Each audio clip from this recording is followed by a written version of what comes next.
Howdy, folks. Welcome to Texas. No.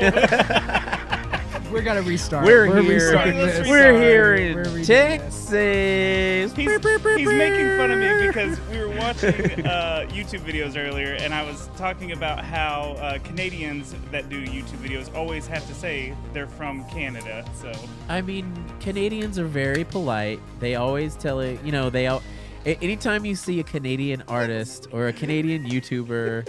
This is my eye. It got my eye. Anyways, they always say, "Hey, we've got a good Canadian kid here," and they always, give each other props. this show's off the rails already. Yeah, but anyways, we're here in Texas. Toby's always like, "Why don't Americans ever say that?" And it's like, well, America's got a lot of problems, you know? We don't always like to admit it, I guess. Yeah, the only people that are like gung-ho, let's support America people are like preppy, like rich people. And they're like wearing America shirts and they're like traveling to other countries. Right, and like yeah. the other people in other countries are like, okay, American, whatever. But anyways, hey, what's up? I'm Rickshaw and you are nerding out with Rickshaw.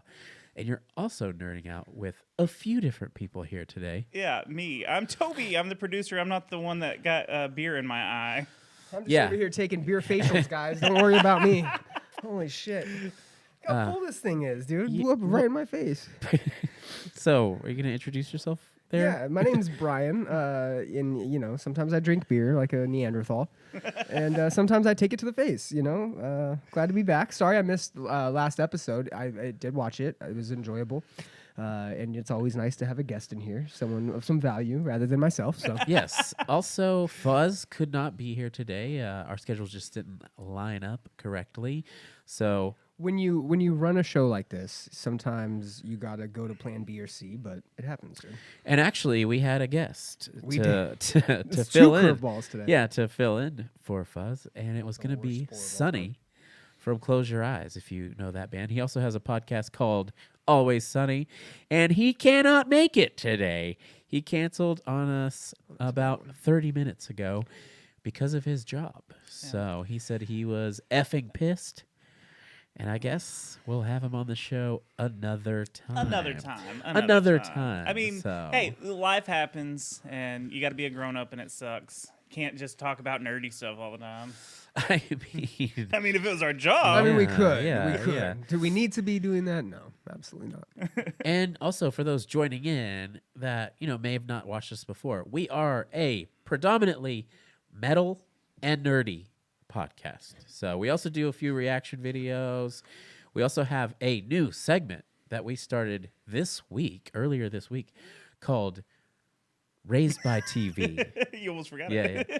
Raised by TV. Are we doing that today? I mean, I don't know. Maybe. We'll see. Right. But anyways, that segment is a show that we explore some old school nostalgic shit, and we just talk about it and watch clips. And the one we did with Adam Warren, we were talking about Big Bad Beetleborgs, if you remember that show. I fucking loved Beetleborgs. So it was a pretty wacky show. I didn't watch it whenever I was a kid, but it's pretty weird to think about how they combined Power Rangers with spooky haunted house characters and comic book art. So that was super wacky. Anybody remember the true Power Ranger / comic book art, VR Troopers?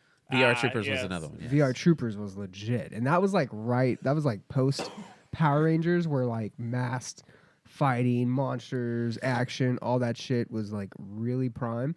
But not all of it worked. There was a couple other knockoffs that just didn't quite get it like Power Rangers did. VR was good. Yeah. Beetleborgs. I was only into Power Rangers because, like when they first aired that show, nobody knew what the hell it was. I thought it was called Ford Rangers. And they literally came in with like 80s shred music, and everybody was like, what the hell is this? Power this is Glove. crazy. Yeah. So, but yeah, R.I.P. The Japanese, dude, they just know what they're doing. So real quick, I can tell that our live chat is not available right now for some reason. I'm trying to fix that as we are talking.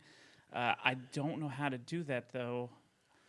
I apologize for anyone. Hey, folks, this is what happens when you're live. Although, if you are watching and you're able to at least see the show, maybe give it a like, a thumbs up, Yeah, subscribe. Let us know that you're there. Let us know that you're at least joining us for the time being, and we'll probably get it fixed. Yeah, I'm trying to get it be a fixed, quick but one.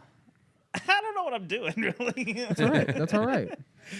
Well, it's something Should we always we- forget to even ask for. You know, we're like, we just do this crazy guerrilla style show, and we always forget to say, hey, subscribe. But that's what we need. Also, I looked at something the other day, and it says that 60% of our viewers are not subscribed. So Hey, if you get want to on hit that that shit. subscribe, yeah, hit that You're gonna get subscribe all button. of our clip footage. We get clip videos done. Toby is constantly working his fingers to the bone. Rickshaw's knocking them out too. This is your time, Toby. Okay, Yeah. let me praise you. All right. Okay. Everybody knows about Rickshaw. This is about you and what you do for us. And you slave, and you get these clips, and they're fucking hilarious. Sometimes we talk about like punching things. punching things, Other times we talk about licking like, things, a lot of times it's licking things. To be completely tongue honest, punching people's fart boxes. tongue punching fart boxes happens to be one of our favorite things to do. I mean, that's gonna be a clip of that And beer exploding in your face. We also, I got tongue, I got fart box for sure. And there's also a good chance that maybe we react to like Gen Zers reacting to Slipknot, which was pretty funny. Yeah. People like that one. I want to start just with some friends down here that I work with because they are some like real Gen Zers. I heard everything. So everything that we watched on the Gen Z watches Slipknot, I read that it's like they feed them the reactions, right? Like the people filming are like, hey, say this will piss them off, right? So everything these kids say, they're like, am I supposed to know who this is? It's like the producers are like giving So it's them fake. hate click. You know what I mean? Like fake, yeah. Giving them hate bait or whatever. hate bait. Hey, But bang. yeah, I do know a couple people bait, that I hang out with, and they're like, in their early 20s, and I'll be like, I was showing them. They were like, tell us more about this new metal, and I was like, okay, check out Soulfly. There's this sick part in the song where Fred Durst like does his rap, and my buddy Isaac goes, what is Fred Durst? And I was like, oh my God. So I was like, it would be great if you guys came on and I showed you like What is Fred new Durst? metal and like, you know what I Whoa. mean? Just imagine, because they're like, one of my friends is like really into hip hop and he's like a fan of music across the board. But whenever it comes to like, have you ever heard of this band, that band? He's like, no, man, I know nothing about bands. I listen to hip hop artists. I have a great way of describing that. He liked a style of music more so than another, so that makes sense. But for those people that like really like the popular songs and maybe know like the name of an album or two of a band, but can't name like members in a band or members of rap groups or what have you, those are surface level music fans, Right. at best, Right. right? like they just take whatever fucking Kmart radio tells them. Yeah. You're taking it You know what at I mean? surface level, and you're not going much deeper. Like You're not caring to figure out who the artist is. They're where riding up from. the escalator at JCPenney and they're like, what's this? Yeah. It's that new Bruno Mars song. And you're like, oh, I got to listen to this one song and that's it. Have you ever found a band that you liked because of like going into a store or something? Bruno Mars. Oh, shit. I found there's a band called Metric that I Oh, yeah. heard while I was in an American Eagle. Like I remember hearing it and being like, this is Yeah. pretty cool. And I remember using Shazam and trying to get it. And yeah. True. I worked at The Gap, the Outlet Gap in Gainesville, Texas for like Ugh. 3 weeks, and they played Postal Service all the time. Oh, and I was stop. like, I shouldn't like this, but I fucking love it. So that's how I got my Postal Service. Two things real quick, and this wasn't. First of all, yes, I have done that. What you were saying, Toby. Most recently, it's this song called "Closer," and it's by this gentleman named 9 James Inch Nails. Hersey. No, I wish. Yeah. I walked into a hot topic and it changed my life forever. 9 Inch Nails. Closer by this guy named James Hersey, and it's also got Chromeo in it, so that's a good song. It came on at my work all the time, and I was like, all right, this is catchy. I need to know who it is, and I downloaded it and listened to it. And it was pretty good. The whole album is actually pretty good. But also, what were we talking about? Oh, Postal Service. So they're doing a 20-year anniversary tour Nice. this year in Yeah. October, and they're doing it with Modest Mouse. Interesting. They're not even, as far as I know, they're not even coming through Dallas or. They're Texas. not. They're going to Seattle. I say this 2 reasons. Becca's going, which is cool. She's going to be seeing that. But also the drummer of Modest Mouse just passed away. Oh. And that wasn't on our news docket. That's Okay. something that, I don't know, did you guys know about that? I did know not. about that. He I got love Modest Mouse, diagnosed. too. He got diagnosed in December, I guess, with cancer, stage Oh. 4, Ugh. and he fucking died. I did hear about that actually. Yeah, real recent. So Fuck cancer. R.I.P. Modest Mouse is supposed to play that tour with them. I can only assume that they're still going to, it being later in the year, but that's a bummer. Well, it's a bummer too that He was only like 46 too. we're getting more and more fucking badass tours that skip like Texas. Oh, dude, tell me about it. Or skip Austin, sometimes skip Dallas too. You know what I mean? Like what is going on? Somebody just dropped something, and there's not even Texas anywhere on that, and I was like, oh wow, no Texas. There was like a Under Oath Loathe. That's Yeah, what it yeah, is. Yeah, the Under yeah. Oath tour, dude. Yeah. And Texas isn't even on there Yeah, at I was all. like, oh my Nowhere. God, the dude. entire state. Yeah. Oh yeah. Oh okay, we're going. We're good. But That was a bummer one. And what sucks about us is we're in Austin. So we have like Dallas, Houston, and San Antonio all within like a radius. And Right. so if there's crazy radius clauses, we may not get them. It's probably San Antonio, Houston, or San Antonio, Dallas, and we're kind of left in the dust. So Well, it's like, maybe it just sucks because like we're the capital of live music. Maybe 10 years ago for me, I could like make the time to go drive like 6 hours to go see a show somewhere. But when you're an adult It needs to go up a little. and you're relying on that paycheck week to week, it's hard to make it to a show that's further than A little further towards Rickshaw. because there was times where I used to go to Oklahoma City shows if it was a sick enough show. Oh yeah, I mean, I'm from a place where we had to drive to San Diego or Los Angeles to see a decent show. L.A. Right. In Palm Springs.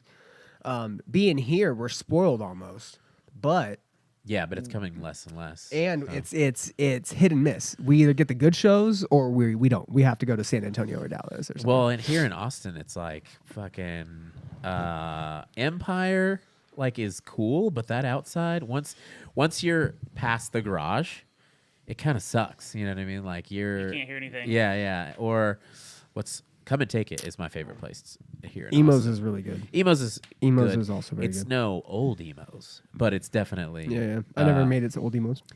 It's new emos is too nice for emos. You know what I mean? It's too nice for the name. I established with some friends like a few months ago that like the best venues you've ever played and the most iconic, you wouldn't dare shit in their bathroom. They're like their bathrooms are the scariest place on earth, but you're like, that's the sickest venue I've ever been to. I got a shit in the alley, but it's fine. I'm almost positive the toilet seat of Chain Reaction is just covered in stickers. Oh yeah, The entire that's the way old bathroom, emo's yeah. bathroom was. It was like spiders wouldn't even go in there. It was like, ugh. Empire's got that. Empire's got the Oh, real. yeah, yeah, yeah. Hey, you That's- want to go do coke? We gotta go to that's the bathroom. Like, to that's do like the coke. real divey up in there. Yeah, it is. Yeah. Empire's a great venue though. I mean, they Mohawk is the Mohawk weirdest. yeah. Mohawk's Mohawk. the weirdest because primary seating is like above Yeah. stage. Well, yeah, too. Above the But level of the also, stage. I noticed that this year there is an uptick in metal bands playing Mohawk. Yeah, Black Dahlia. And that one Silverstein Dayseeker show is coming to Mohawk too. So, yeah. yeah. That's gonna be a good show. Silverstein's album last year, fucking phenomenal. Fucking phenomenal. Misery Made Me. I remember listening to it and being like, "Wow, this is Bro, way heavier." They than went Yeah. ham, Yeah. son. Yeah. Ham. How's it going, Toby? With We're good. We're good. The We're chat's good. the chat's all going. I good? know. I do apologize. We do not have the chat back. I don't know. I don't know what kind of alternative we could do for the chat. Maybe people chat in Facebook. I really hate this. I think we'd have to like kill the stream and start over. It says the action is turned off on content made for kids. Oh, I That's don't. the It error wasn't I'm supposed to getting. be. Okay. Do we want to just Check cut that it right here and then we'll redo it so we can have some people chatting and You comment? can't do like a child thing? There's not a child setting? I can't change it once we're going. I think is the problem. Hold that on, let makes me- sense. That's my fault. I clicked something wrong. I think so. What do we want to do?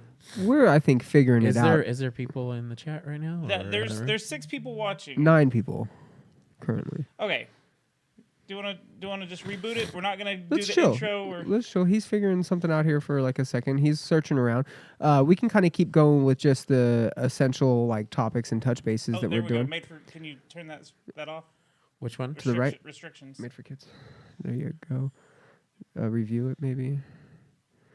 Boom. There you go. Say it's All right, guys. We are figuring this out, so I don't think we're gonna have to cut the feed. I think Let's we see. are staying live. It says changes saved. I'm gonna see if I can get into it. Yeah, that's what I'm doing too. Appreciate you guys sticking around. Hey, if you're the still chat watching, is live. beautiful, beautiful, beautiful. We're live again. So Yay!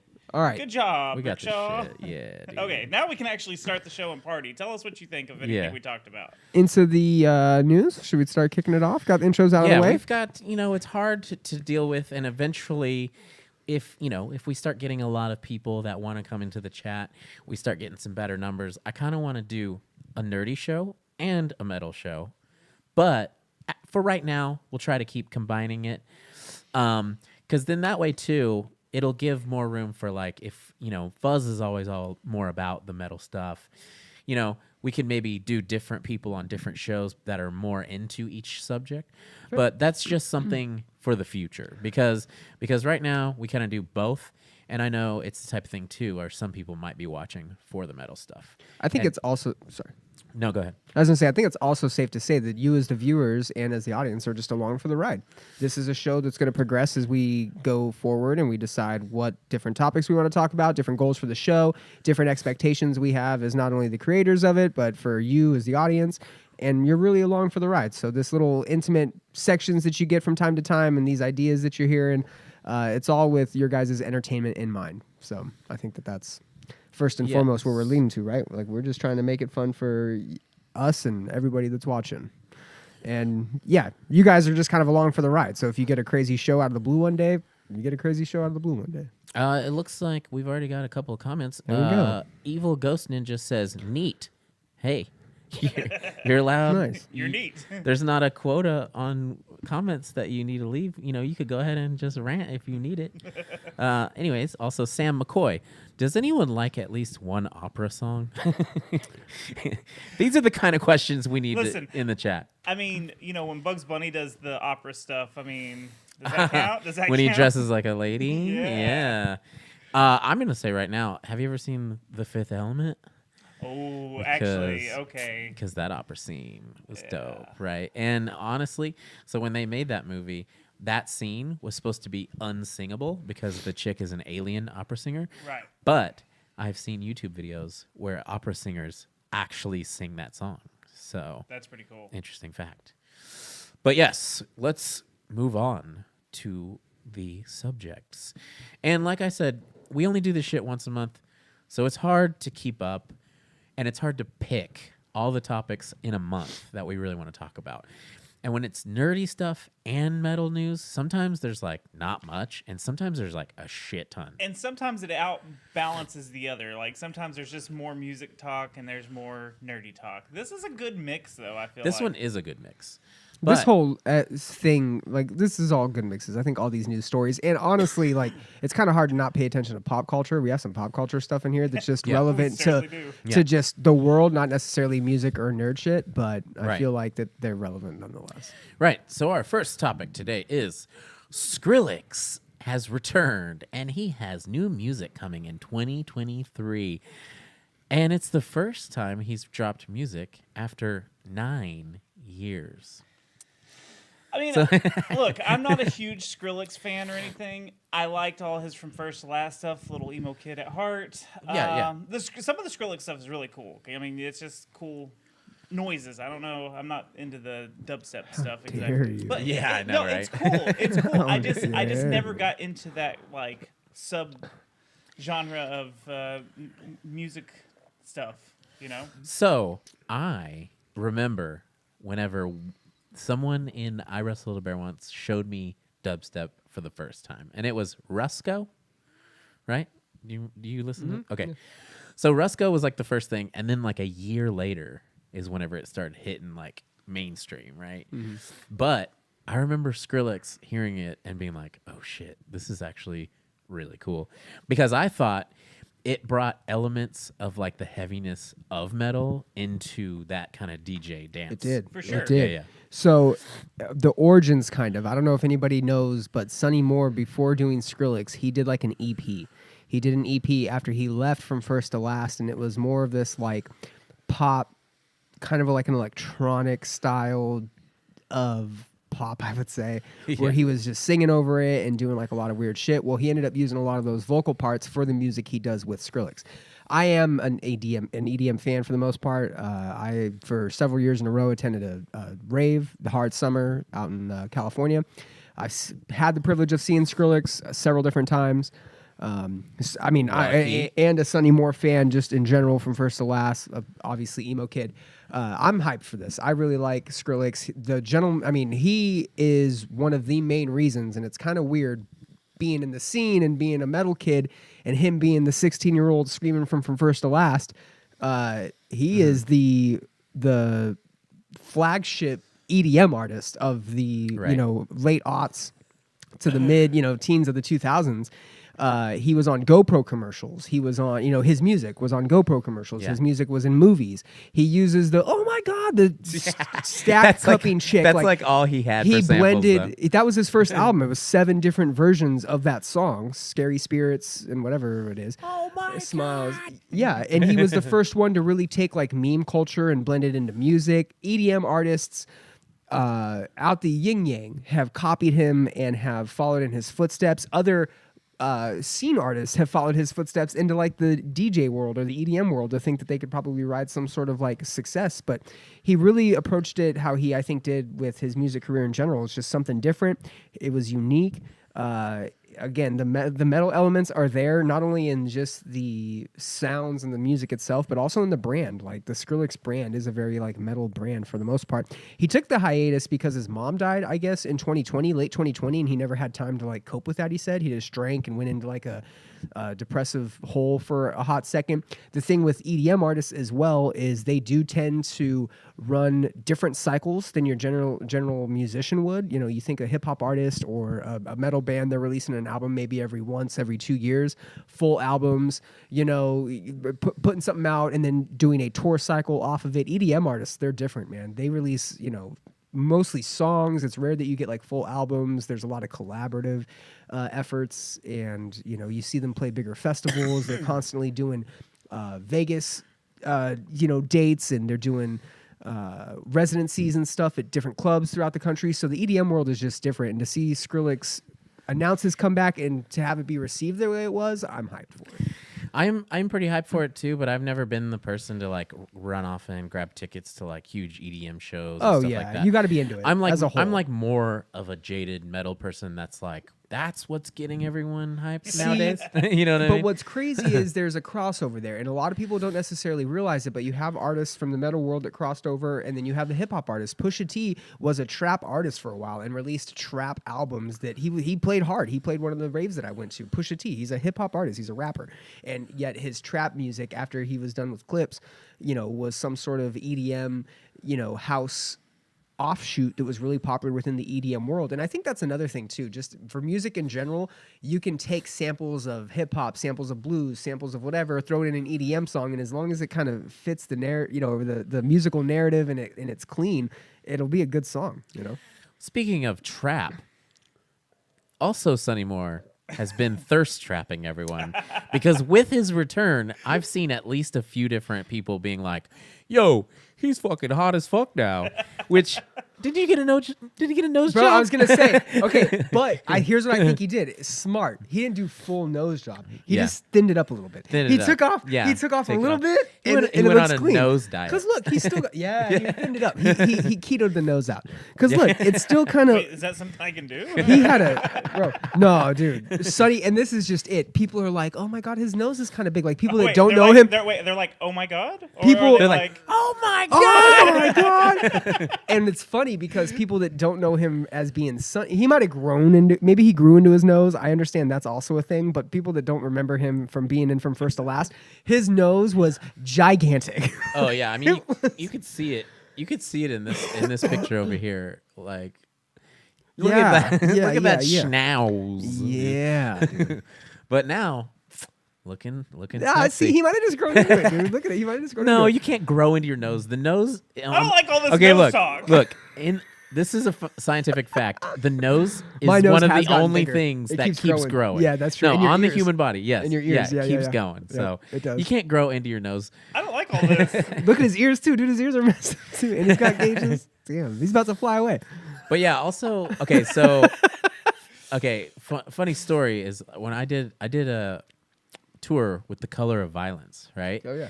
That is ex-members of From First to Last. Yeah. They were saying that one of the dudes that he used to be in From First to Last that ended up going to Human Abstract or something like that. Yeah. Okay. Rich or whatever. They said that they told me a story like, yo. So apparently Sonny asked that dude, hey, I've been doing a lot of like DJ stuff. Like, would you want to team up? He's like, I got this new thing called Skrillex that I'm working on. Would you want to team up? And then he said that dude was like, no, man, I'm going to do my own thing. And then he like came to them and was like, why would I want to team up with him on that stuff? Like, I'm doing my own thing. And was just like, he's never going to go anywhere with this. Yeah. Well, So Matt, it's just Matt like, from First to Last also became a DJ like shortly after Skrillex. Like, he's like, man, oh man, maybe I should start using the tables.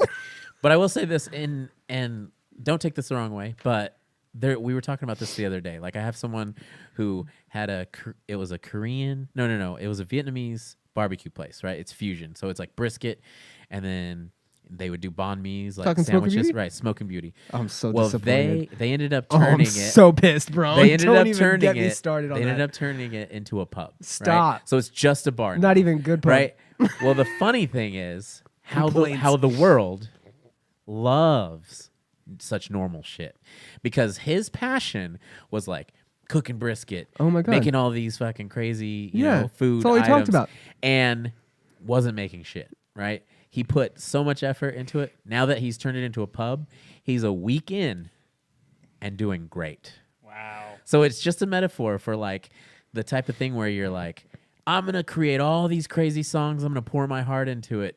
And people are like, nah, it's all right. And then you're like, and then it's like the whole world is like, yes, that's amazing. Oh man. So just remember, the next time somebody like shows you some shit that's pretty good and they worked their ass off for it, just support it.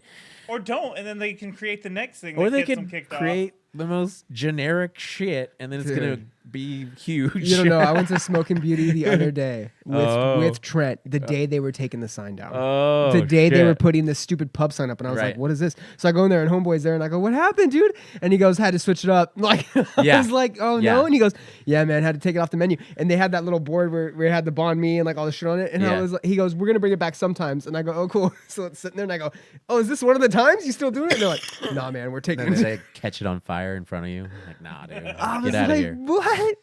Get out of here, kid. You remind us of dark times. Their wings were good. I did get their wings, but Oh, bro, their their fucking banh mi was so good. Their We chicken got- sandwich is pretty bomb too. Was it? All right, Yeah. all right. I'll stop complaining. All right, we have some people in the chat now.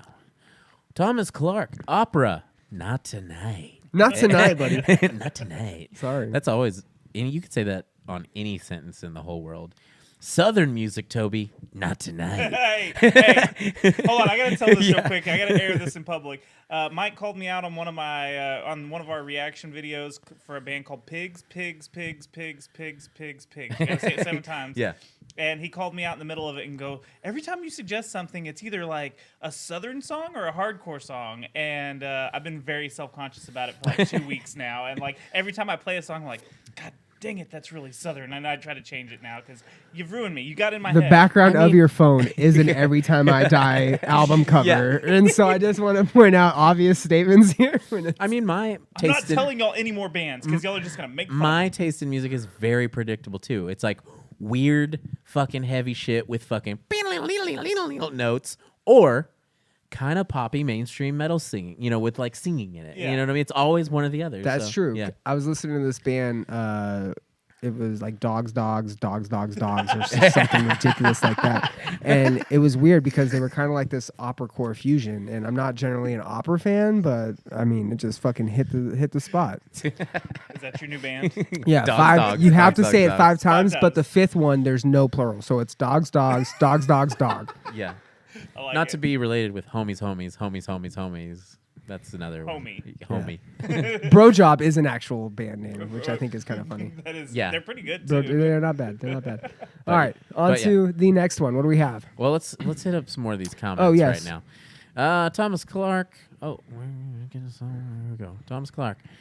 He'll have to collab with Korn again to get some traction. Honestly, when that came out, when the Korn Skrillex collab came out, that was the best thing Korn had done in a few albums. That's true. That's I'm fair. gonna be honest. That's Yeah, fair. because I'm a huge Korn So fan. really it helped but Korn. You see, Brian's looking at me like, "Fuck Yo, you, dude, that's a harsh statement. dude." There was That's a kinda point true, in though. time. There was a point in time Yeah, where yeah. Korn just Right now, Oh, bro, like, take me back. they were- Hey, right now was good. That's what I'm saying, take me back. Take a look in the mirror. Album? Yeah, yeah, that's yeah. good. No, that was not a good one. No, was a solid- yeah, that was a that solid was album. that was a solid 3 run. Follow the Leader, Issues, and then Right Now was a solid 3 album run. Yeah. Take a look in the mirror was the last Yeah, it was. good one, Yeah, and then it yeah. was. Yep, that's true. We're gonna, That's true. I can't deal with Sam this. McCoy goes, you can do the opposite, like get non-alcoholic beer in your eye and talk about church songs. So, that is true. That is true. Also, Dougie, what's up? Dougie Gandil, Rickshaw, great content, guys. Hey, Thank Dougie, you. what is up? Dougie I toured with a long time ago. He used to be the tour manager for Alisana. And so, Bro, what a fucking band. Oh my Yeah. God. Alisana's god tier. All right, I'll shut up. Alisana Whew. and Dougie, all of them, most comfortable with being naked? Yeah, I know. around Yeah, I each know. other. I've interviewed the guys in Alisana. I know. Yeah. What can you just maybe like anything going on with them whatsoever? Can I get another concept album, please? Anything going on? Can you drop us something at all, Dougie? Let me know. I'm depressed if not, man. I love Alisana. Yeah, I should probably try to get them on the show. So one of them. Dude, that would be That'd be sick. cool. That A lot would of people would be be excited about that. sick. Love those dudes. There was a group of bands, sorry, I don't mean to derail, but them, I just remember it so specifically. Them, Scary Kids, Scaring Kids, and Drop Dead Gorgeous all at the same time. God, what a Kind of fucking hit. tour. No, there Oh, wasn't I a was about to say, I tour. thought you No, were no, gonna no. say that's a tour. Bro, are you ready for this? Are you ready for a tour that I hit? This is a tour that I hit with Matt. This is what got Matt into metal music. You ready? Yeah. The tour was Dance Gavin Dance, opening up for A Day to Remember, I opening heard up he doesn't like them anymore. opening up. A Day to Remember was second, opening up for Alisana, opening up for Drop Dead Gorgeous. Jesus. Great show, dude. Jesus. 2007. Man, we were just Fantastic talking about tour. how 2007, 2008 was the best Prime. music year. Yeah. Prime. yeah. 2006. We're old yeah. men. Well, we were old men. Yeah, we were dude. talking about The how mid-aughts. how all of that music from that era is like Oh. our favorite, but all of the records sounded like shit. 2005 or 2007 are the best musical years in the post-hardcore metalcore scene of all time. Fight me about it. Fight me about it. I'll fight everybody about it. All right. Also, Evil Ghost Ninja. I thought I didn't like dubstep, but then I heard the old school stuff and realized I just didn't like Skrillex. He also says he grew into Drake. I think Hey. talking about his new look. Yeah. Yeah. What else? Thomas Clark, Opera Core. Just when you thought you'd heard it all. Dogs, dog. Homies. Okay, let's move on to the next subject. The next one is music. The Black Dahlia Murder announces first tour since passing of Trevor. I don't know how to say his last name. I apologize. Do you know how to say I'm pretty it? sure it's Strand. Strand. Yeah. Did they just spell it wrong? Sternad. No. That's how it's spelled. Oh, okay. It's just So yeah, Funky. Black Dahlia Murder. It sucks, his passing, and check on your friends, like we always say. But there is no. the Verminous Remnant tour. It's the type of thing where like, there's no reason a band should stop, just because their singer, something happens to the singer. I know that. That's interesting. I have friends that were like, "Oh, fuck Suicide and Silence, they suck now." It's like, do you think that a group of best friends wanted their friend to die? That's true. Right. You know what I mean? Yeah. So it's like the type of thing where I'm like, Should bands have that talk, And that's though? so weird too. That's such a weird situation. I mean, every band should probably have that talk, but no band deserves to die, just because of that fact. Because of an unfortunate accident. Think or- about the bands though that like. No, this is so weird, but I mean, I guess the only examples you really have to stem from are like the examples that come prior to, right? And you think of like Nirvana or Blind Melon or Stone Temple. Well, I guess that's kind of different. But yeah, you think of these fucking bands where the lead singer has died and they haven't continued. And for a lot of people, that is kind of hard. Linkin Park's one of them. Yeah. Linkin Park hasn't done anything since Chester died, That's and that's Oh, I didn't know that. Yeah. yeah, man. And that's something. I mean, it may be one thing where like people saying, but they haven't done like anything exclusive or consistent. And that's one where I'm always like, man, who would you get for that? You know, we've kind of talked, but Yeah, it's we've just, talked about that. I think having this, you do have to continue it, especially if that's what the band does. But I can Yeah. see where people find it hard to accept. See, and this is also like this is their income. This is their livelihood too. So it's if they just bail and I just don't feel like a lot of people in bands would be like, oh no, if I die, quit making quit this music. Don't let the people that enjoy it keep enjoying it, even Yeah. with another singer. Like at AC/DC. Yeah. AC/DC's original vocalist died, and they just found, they got a new guy. Right. But yeah, I don't know. It's like like I'm not you guys mad are at saying. this at all. I think that Yeah. I think for It's a the right band move. like that, and look how many dates they're doing for a band like the Black Dahlia Murder, and for the most part, after Trevor's passing, it was an outpouring of support. Especially in this scene, I think it's something that hits close to home. They've got a phenomenal backing, at least from Terror. I mean, Terror is their fucking co-headliner, which is pretty fucking crazy. I think this will be good for a lot of people that like this band was their band, like Yeah. Fuming Mouth. a nice like goodbye kind of thing. Right. You think it's their last one? No, I don't think it, but it's just that closure because they didn't get to, he passed away and then they just kind of stopped.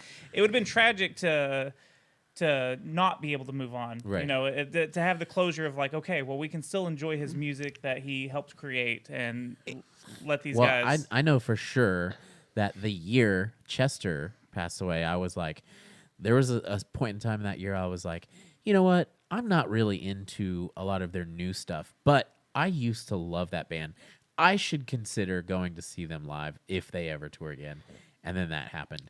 So it was just like, fuck, like even though the band changed, like you still need to support the things that you loved at one time, at least, you know what I mean? So Did you this is kind of weird. Despised Icons also playing a date with him, which I think is really cool. nice. Did you ever cry during an artist's death? I cried during don't Chester. think so. Chester was a It's- big one. Really? Yeah.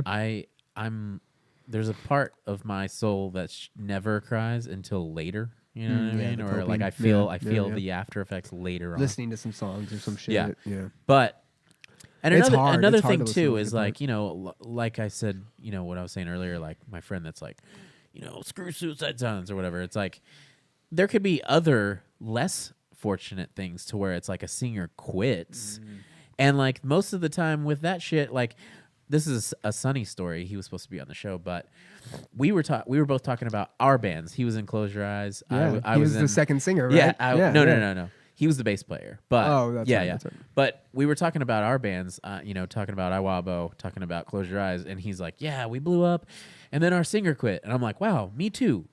And then he's said that on their third record, they got someone, I can't remember his name, but everyone fell off. Right? I was like, "Wow, me too." Courtney joined the band, and everybody like stopped supporting. Right? Then he said, "Yeah, and it really sucks because now that person that was his singer for that album where everybody fell off the train Great album too. is super huge on YouTube for doing covers and doing singing and stuff like that. So he has like millions of followers. And I'm like, wow, cool. Me too. My old singer that no one gave a shit about started Spirit Box. And all of a sudden now everyone loves them. Everyone is like, oh my God, Courtney. And it's like, I know that it's not as unfortunate as somebody passing away, but like you can't just shit all over a band immediately.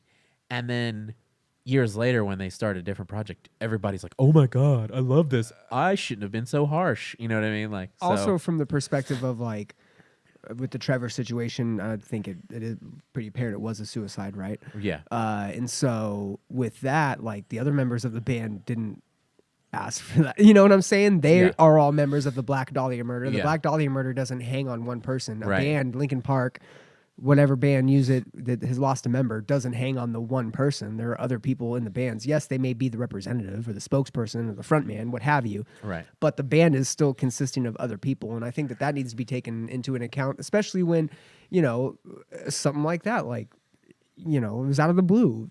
It wasn't like expected. They probably had long-term goals as a band and a lot of things that they had on their plate to accomplish, and just because someone ousted, there's a good example for Static X.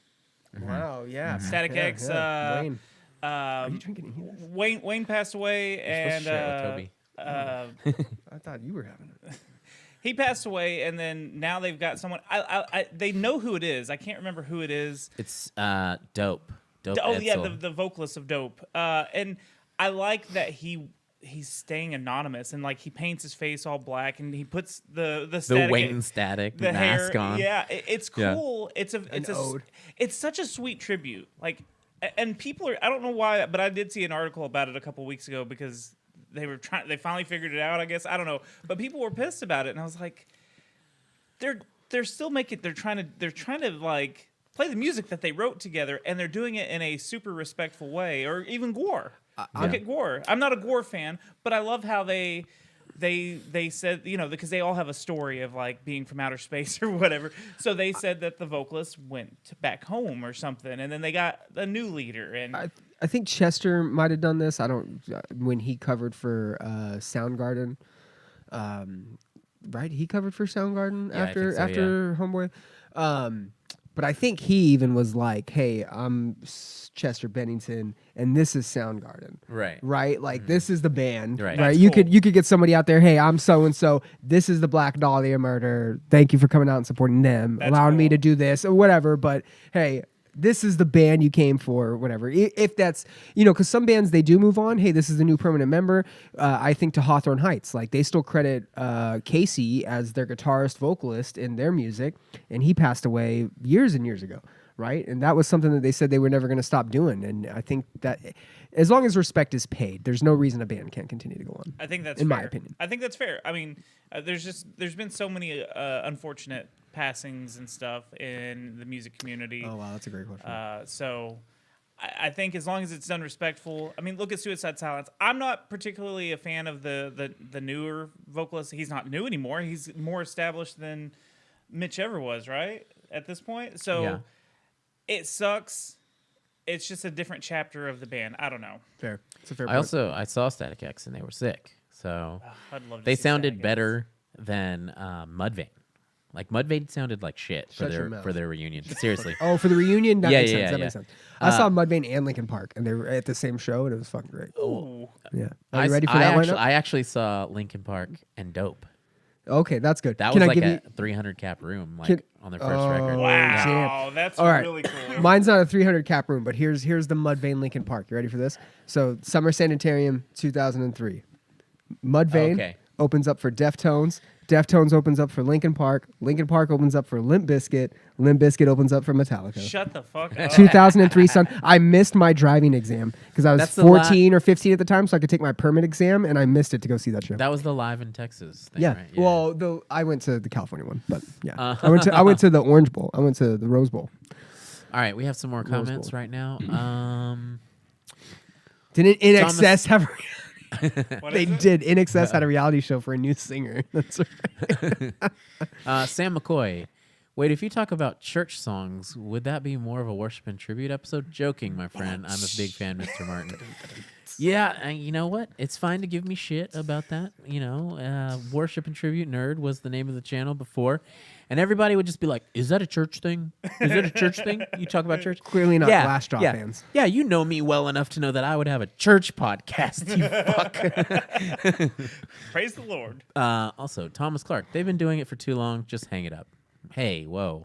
Wait, Whoa. wait. Were you talking I about... think it's too long to just hang it They've up. been doing it too Oh, long. That was Yeah, a, yeah, that was a Okay. mis- I was gonna Yeah, say I read that misreading comment that and it one, was yeah. not that mean. that's It was okay. not that I mean. got I you. read I it and got it you. was a lot nicer than that. I've seen BDM live 5 times or so this one kind of hit hard. Okay, sorry, Thomas Clark.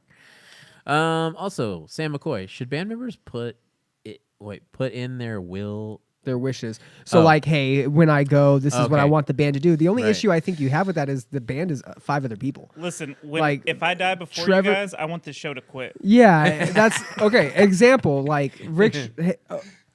okay, it's Rickshaw's name, all that kind of shit. That makes sense. But We're to that keeping the case show in point, going if he dies. to that case in point, yeah, like if fucking Toby was to go, it'd be like, well, okay, it's also our band. He puts in his will, nobody else can be in the band. Well, sorry, bro. Rickshaw owns the shit, so he's gonna do what he wants. Like, How about this? How about this?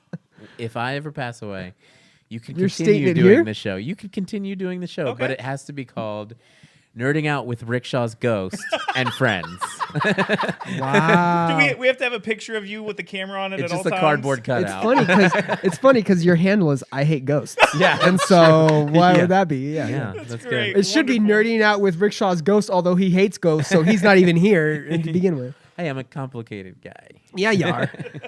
That's great. I sent you that $1 too, by the way. I know you sent me $1. For Girl Lannister Scout pays his cookies. debts. I'm so- sorry. I call you out for ripping me off $1. I sent that shit. I sent it immediately. I'm paying my debts. All right, our next subject at hand is another music one. Ex Every Time I Die members Andy and Ratboy jamming again. I just want to say that you're not having deja vu. This is the 5th time we've covered this topic, and I think Toby has something to say about Oh, it. listen. If there's Every Time I Die news of any sort, I want to cover it. I don't care if it's for 5 seconds, but they've Can already. you please show the people at home your phone background, please? Gosh, Let me real quick. It's an album that came out Okay. 8 years ago, mind you, or longer than that. I don't know if you could. There it is. Yeah, it's Gutter Phenomenon? No, that's Yeah, not Gutter Phenomenon. X Lives. no. Damn it! Now you got me on the spot. I know. You What got me on can the I spot. think of it either? Anyways, You're not such a fan. I know, bro. I can't think of it either. so this is exciting though because look, we already know that they've jammed once. We reported on it last month, and they're jamming again. And it could be nothing, but we're still waiting on Jordan and Goose's new project. We're waiting on Keith's new project, and this is exciting. I'm just really excited for Andy in general. Like, Andy's doing so good in AEW. He's getting an action figure soon. It's, you know, honestly, like, the breakup doesn't seem terrible for everyone. It still sucks for us fans. It really does. But I think everyone's expanding and being creative in new ways. So Well, you know, whenever you have Kleenex. I might need it. when you have a toxic member in your band that just gaslights everybody, sometimes breaking up is a pretty cool thing. Oh, you've been in a band before. Oh, okay. But sometimes you end up being the one member who's only doing a podcast that is only getting a few views every month. Whoa, bro. Hey, I'm on But the you know what? podcast. We're cranking those numbers up, son. Yeah, we because are. Y'all could see the hate in my heart. If you have hate in your heart, let it out. Let it out. But yes, we promised. Each Thank God other- we only spent 5 Yeah, minutes we on this. we were only going to spend a super short amount of time on that subject. Yeah. But moving on, we're going to move into some nerdy shit. And this sucks because this is kind of like the art versus artist conversation we had a few months ago. I think art versus artist is always going to be a topic that pops up at least once a month. I think so. Yeah, because Unfortunately. Every episode. we live in a world now where We live in a all of world. these people are like, We I'm rich now. I do cool stuff. Actually- And I'm going to treat everyone like shit. we want to talk about segments. We should have a weekly matchup, and the matchup is the art versus artist. Who is getting canceled Yeah. this week? Who is Who's it? on the docket of being Yeah. a good And person then we- versus a shitty person? And then this we week? rate it at the end. Yeah. Will they be canceled? Yeah. Or will they still Yeah, exist? yeah. Long-term aspirations, expectations. In which this one, I think he will This is for survive you. this. You know that, right? Oh. Yeah. I didn't know that either, but he I can Yeah. drink. I can drink both of these. Pint House Pint House. in Austin. Pine House. Yeah, hook us up. Hook us up with free beer for the podcast. We're giving you free publicity, Pine House. So what the fuck? Good stuff.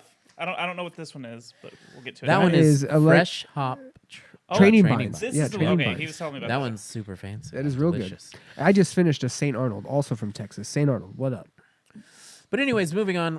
Rick and Morty co-creator Justin Roiland faces felony domestic violence charges. So, apparently this is something that happened in May of 2020. and it's not really coming to light until now. So they've definitely. I have the gist on that. Yeah. So in May of 2020, there was a incident or a complaint that was filed by his ex-girlfriend, where apparently there was some domestic abuse and some false imprisonment, where he was basically seemingly holding her against her will, wasn't allowing her to leave, potentially threatening her life or bodily harm. And so this case is now, I guess, coming to court, where they're actually going to go through the proceedings where they're going to determine whether or not he actually is guilty or not. Roiland did plead not guilty. And according to his attorney, his representative, he expects the case to get dismissed. They are currently in the process, because the court date is coming up, they're currently in the process of reviewing all of the body cam footage, the statements, documents that they may have from the incident, any type of proceedings that they had from the investigation that has been ongoing for the last couple of years. So it's all coming to a head now. And it is going to play out in court. It's really interesting to see what's going to happen with this gentleman. They talk about in this article, specifically with the CBS article, that he over the last couple of years, Justin Roiland has only gained popularity with the popularity of Rick and Morty. He recently released Koala Man, which is on Hulu, I believe, and there's also Polar Opposites, which was a pretty funny show. So this guy's just been on the up and up. I think that's where the concern is that he's a notable figure right now within the entertainment animation community, and he's essentially, from what it seems, going under the radar with some pretty serious allegations, especially allegations nowadays that would get you busted. Yeah.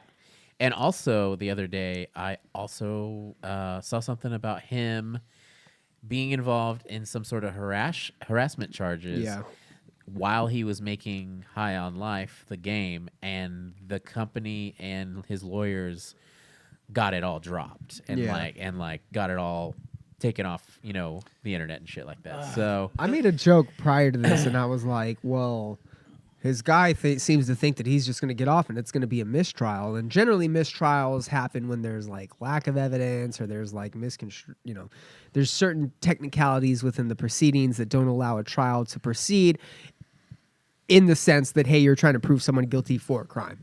And Toby brought up that, hey, when you have money, really anything is possible. And that's true. If he's got incident after incident after incident that's being brought up, and it's slowly being, or not slowly, but quietly being swept under the rug, and Rick and Morty's the hottest fucking cartoon on the planet right now, right? Okay, look, like we were saying, we listed off the accolades. Like, he's got Rick and Morty, $1 billion cartoon series already. And he's the star. He's the voice of both Rick and Morty. Right. Yeah. He's the star. And lots of other characters. Yeah, Yes, and then, like you said, the Koala Man's pretty funny. I've watched a few episodes before I knew about all this. The High on Life is doing pretty good.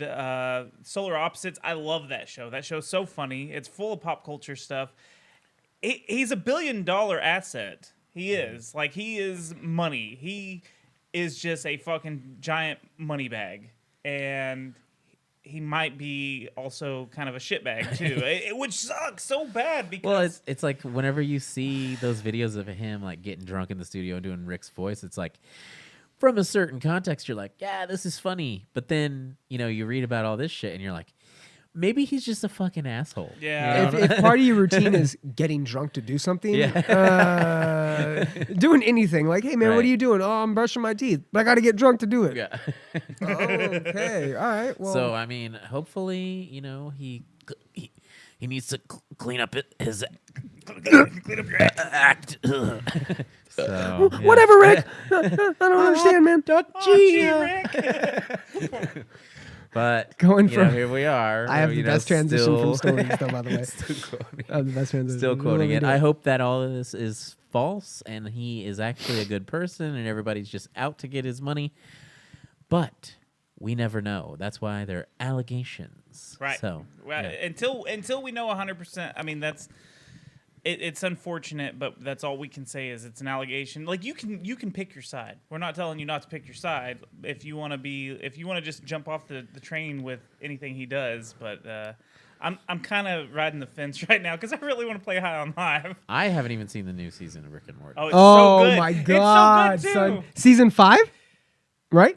Six, Is it right? six? Six or Oh seven. I think it's shit! six. No, or it's seven. six. It's It's six. six. It's six. It's six. I got it on Voodoo. I hope you All right. Talking. So we're gonna switch subjects from Rick to Morty.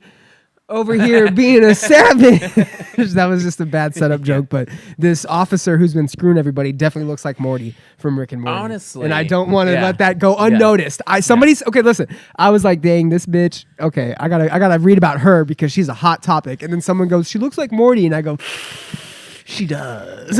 Well, I think that She really does. there's something special about Her face? learning the news from seeing memes all day long. Oh yes, Like it yes. was something I didn't hear about. I started seeing memes, still didn't pay attention. And then all of the sudden, I was like, fine, I'm seeing so many memes. Oh, that I'm Rickshaw gonna hated research. this topic. yeah.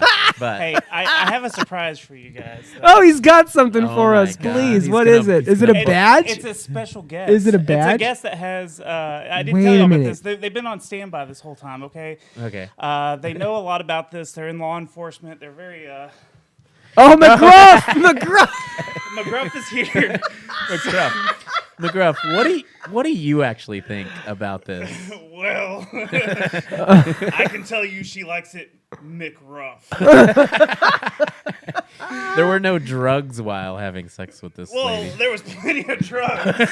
Hey, McGruff. Yeah. While you were sniffing around, what are some things that you maybe found that could? Listen. I don't kiss and tell, but Kissing you too? there was a lot more than just kissing. Hey, was it puppy love or? It was doggy style. Oh no! Wow. Oh no! Well, I appreciate that you got your red rocket touch. Did you know this was happening? No. Oh wow, this is great. Oh shit! Well, thanks for coming on the Yeah, show, yeah, no McGruff. problem. And you wanna Get the smoke- fuck out of here, hey, please. Hey, you want to smoke a doobie later? Yeah, but, I mean, well, is this recording? Allegedly. Allegedly. Allegedly. Owl. All right, bye, guys. Oh shit! McGruff made an Sorry, appearance. guys. Sorry, guys. That was a special guest. That was the most. When Sonny amazing can't guest show up, we have ever- McGruff. We have McGruff. Oh wow, that was great. So yeah, I mean, there's not much to say about this. No, but- there is. There's a lot to say about it. We're not just gonna skim it under the rug. Okay, go Homegirl ahead, Megan was just fucking thought she was the baddest of baddest cops and decided she was gonna run the old fucking roster and go through 6 of them, go through 5 or 6 of them. And okay, I'm stealing this from my own podcast because this is a topic that I'm talking about currently. Listen. The dudes aren't getting any type of hate for this, and I don't know why. I don't know why. I know that this is fucking making the rounds because people love workplace drama. She's a cop, and she's fucking other cops while she's married. Her husband's gonna stay with her and see it through. And these other dudes are also married, but not one of these cops is getting his picture blasted around the rounds. Yeah. And there was 6 of them, and apparently they were having hot tub parties, and it was just like a fucking known thing. And this chick just decided to live it up. Listen, you know what? I'm not mad whatsoever. I at have it. had, all joking aside, like, look, if she was single, none of this would be a problem. None of this would be a problem in my eyes. in the workspace stuff is the problem. The workspace is the problem. The cheating is also a problem.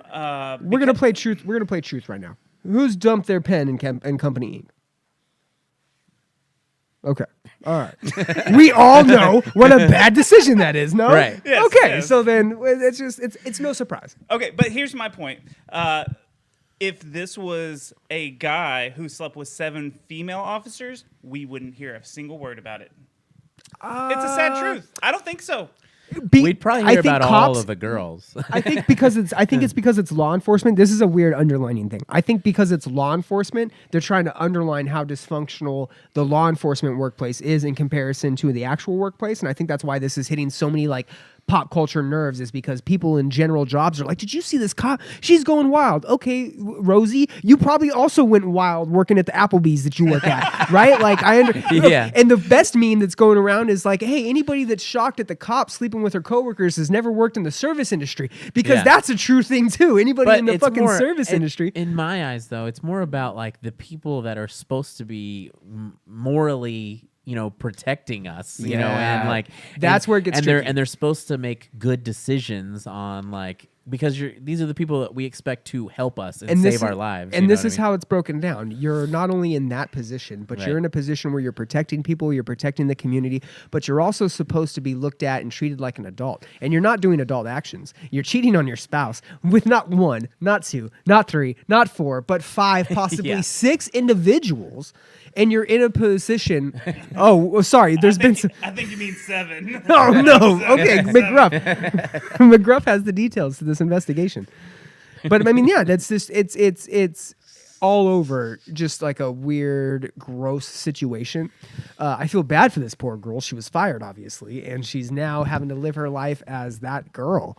But I mean, play stupid games, win stupid prizes. Yeah. How are you not surprised that this happened? Like, you're actively not only cheating, but just so irresponsible. And it wouldn't be so impactful if it was just one guy. I think that's another big deal. I think that's why it's got so much behind it, is because there's so many, and we don't even know if that's all. Can we have real dude talk for like a quick sec? I'm down with dude talk. Okay. Let's do it. Yeah. Why is Homeboy staying?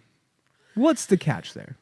I mean, he's getting money out of it. Maybe he's got like a book deal or some interviews. She has a killer Morty impression. I don't know, Rick. Oh, jeez. I guess I'll have sex with them. Look, all of them. I think there might be something very attractive about her, and we're just not seeing it because she's in uniform. Obviously, what if it's just the? I just think. You ask him. You go, bro. What is it? And he goes, it just slays, bro. And you're just like, what does that mean, dude? How do you think she got the other 6? And you're just like, whoa, what? I just think that everyone's missing the main thing, that cops keep on showing up in the news and giving us more reasons not to trust them. You know what I mean? Back the blue. Yeah, that's fair. So, not to back the blue blindly. Yeah, exactly. That's so. fair. That's the only thing I see out of this. Like, a girl could do whatever she wants. A bunch of dudes could slay someone at work if they want. But whenever it's the job where everyone is supposed to be, like I said, you best believe make though, good decisions. Hey, and that's a valid. Yeah. That's the strongest point of this entire thing, is that she is in a very, quote unquote, responsibly oriented position. Like, she's supposed to be responsible and mature and protective, right? Hey, where's the outpouring of discontent and the emotional outrage for all the politicians that do this? Because they're the ones that are actually making the decisions, and I don't think that there's anybody going up in arms about it like they are this chick. Yeah, I feel you. Right? Yeah. Just saying. Yeah. Just saying. All right. Well, moving on. And I'm not mad. I actually want to know where she works after this, because I need a job. All right. Let's go back to the chat and talk about some of these chats. Maybe Cop Poon is the best poon. Okay. So the name of this episode should be Cop Poon. Cop Poon. There you go. But one word, Capoon. Capoon. Sam McCoy said, Get a Ouija board to replace the dead guy on the show. Okay. Wow. Right. I think it would be too much. baby. It'd be too much to dial in. I mean, two. You have to have at least 2 of the band members. Well, you'd have to get one of those Ouija boards. You know what I mean? So it could be on the table, and it would smart it Ouija would board. translate. Yeah, smart Ouija board. It would translate everything as it happened in real time. I'm not touching this anymore. I'm gonna report to Steve Jobs about this one. Also, Dougie Gandil just caught up with the chat. Can't speak on Alisana's future album. The trilogy is complete already. Why does Speaking on Sam the McCoy have it out for me? What is his problem?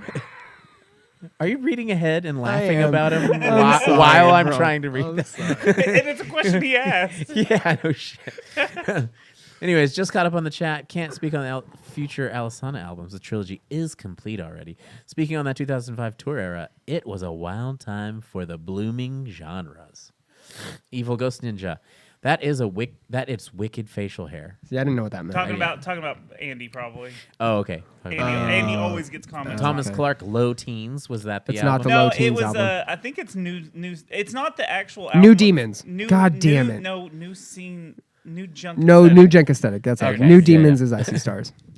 New Dougie Junk Gandil Aesthetic. also said, I was always out with either Drop Dead Gorgeous, Bless the Fall, Silverstein, or Alisana. Damn. or any combination of. Oh, they must have toured together a lot.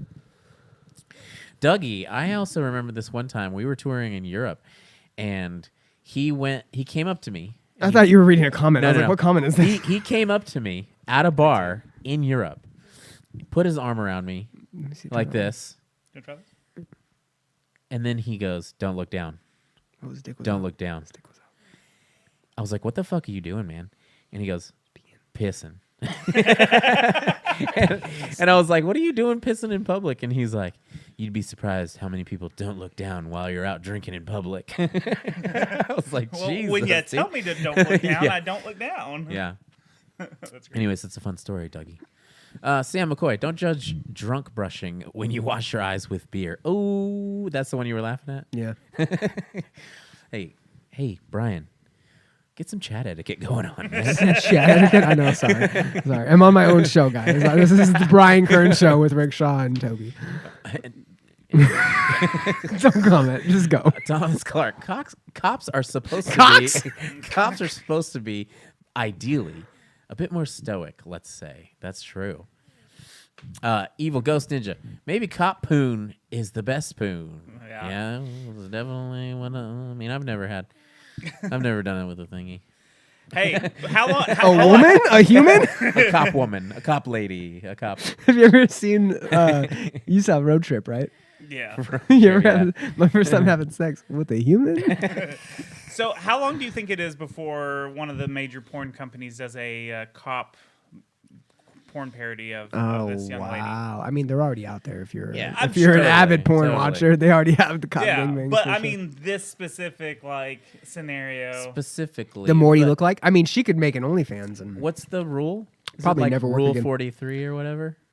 It's already been made. Or something, Yeah, it's like if you could say it out loud, it's already already been happened. done. I know or a something. long time In ago porn. there was is that Guardians of the Galaxy? a company made a porn of Shawn Michaels and Bret Hart for the Montreal Screwjob, and the WWE I don't like want to hear blocked about it. it. I don't want to hear about it. Nice. And no one has seen it. They like fucked each other. Well, I think it was two girls dressed up as the wrestlers. Okay, if we're gonna talk about wrestling crossover porn, can we talk about China's actual porn that she did in a wrestling ring? No. In a wrestling ring where she had 9 different gentlemen. Did you not know about this? No, I know about Alright. it, unfortunately. Yeah, different gentlemen. for anybody that is they a look- China wrestling fan, China, the actual Amy, whatever her last name is, was turned into an actual porn star and did an actual porn. But she did it with guys that were dressed up as WWE. Yeah, she's not doing it with the Iron Sheik, obviously. No. The Like, there Iron was Sheik wasn't in the ring railing her. there was a guy that looked like Triple H, and like it was. Yeah, it was Iron Sheik, Sergeant Slaughter, Triple H. There was a whole gang of people in there,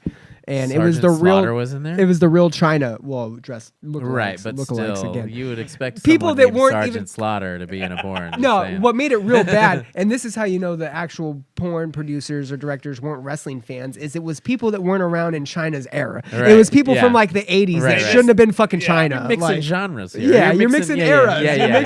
can't take the golden era and the attitude Yeah. era and mix them, bro. Come on, what is this? We don't want the Ultimate Warrior fucking China. Child's Yeah. play? Come on. That doesn't make any sense. What?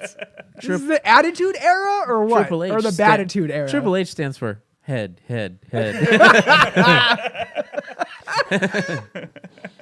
Yes. But Yes. yeah, you can't. You're going right into knocked loose. You can't mix continental and Well, fuck, I what can't is remember it? what he says. You can't mix. Anyways, moving on to the next subject.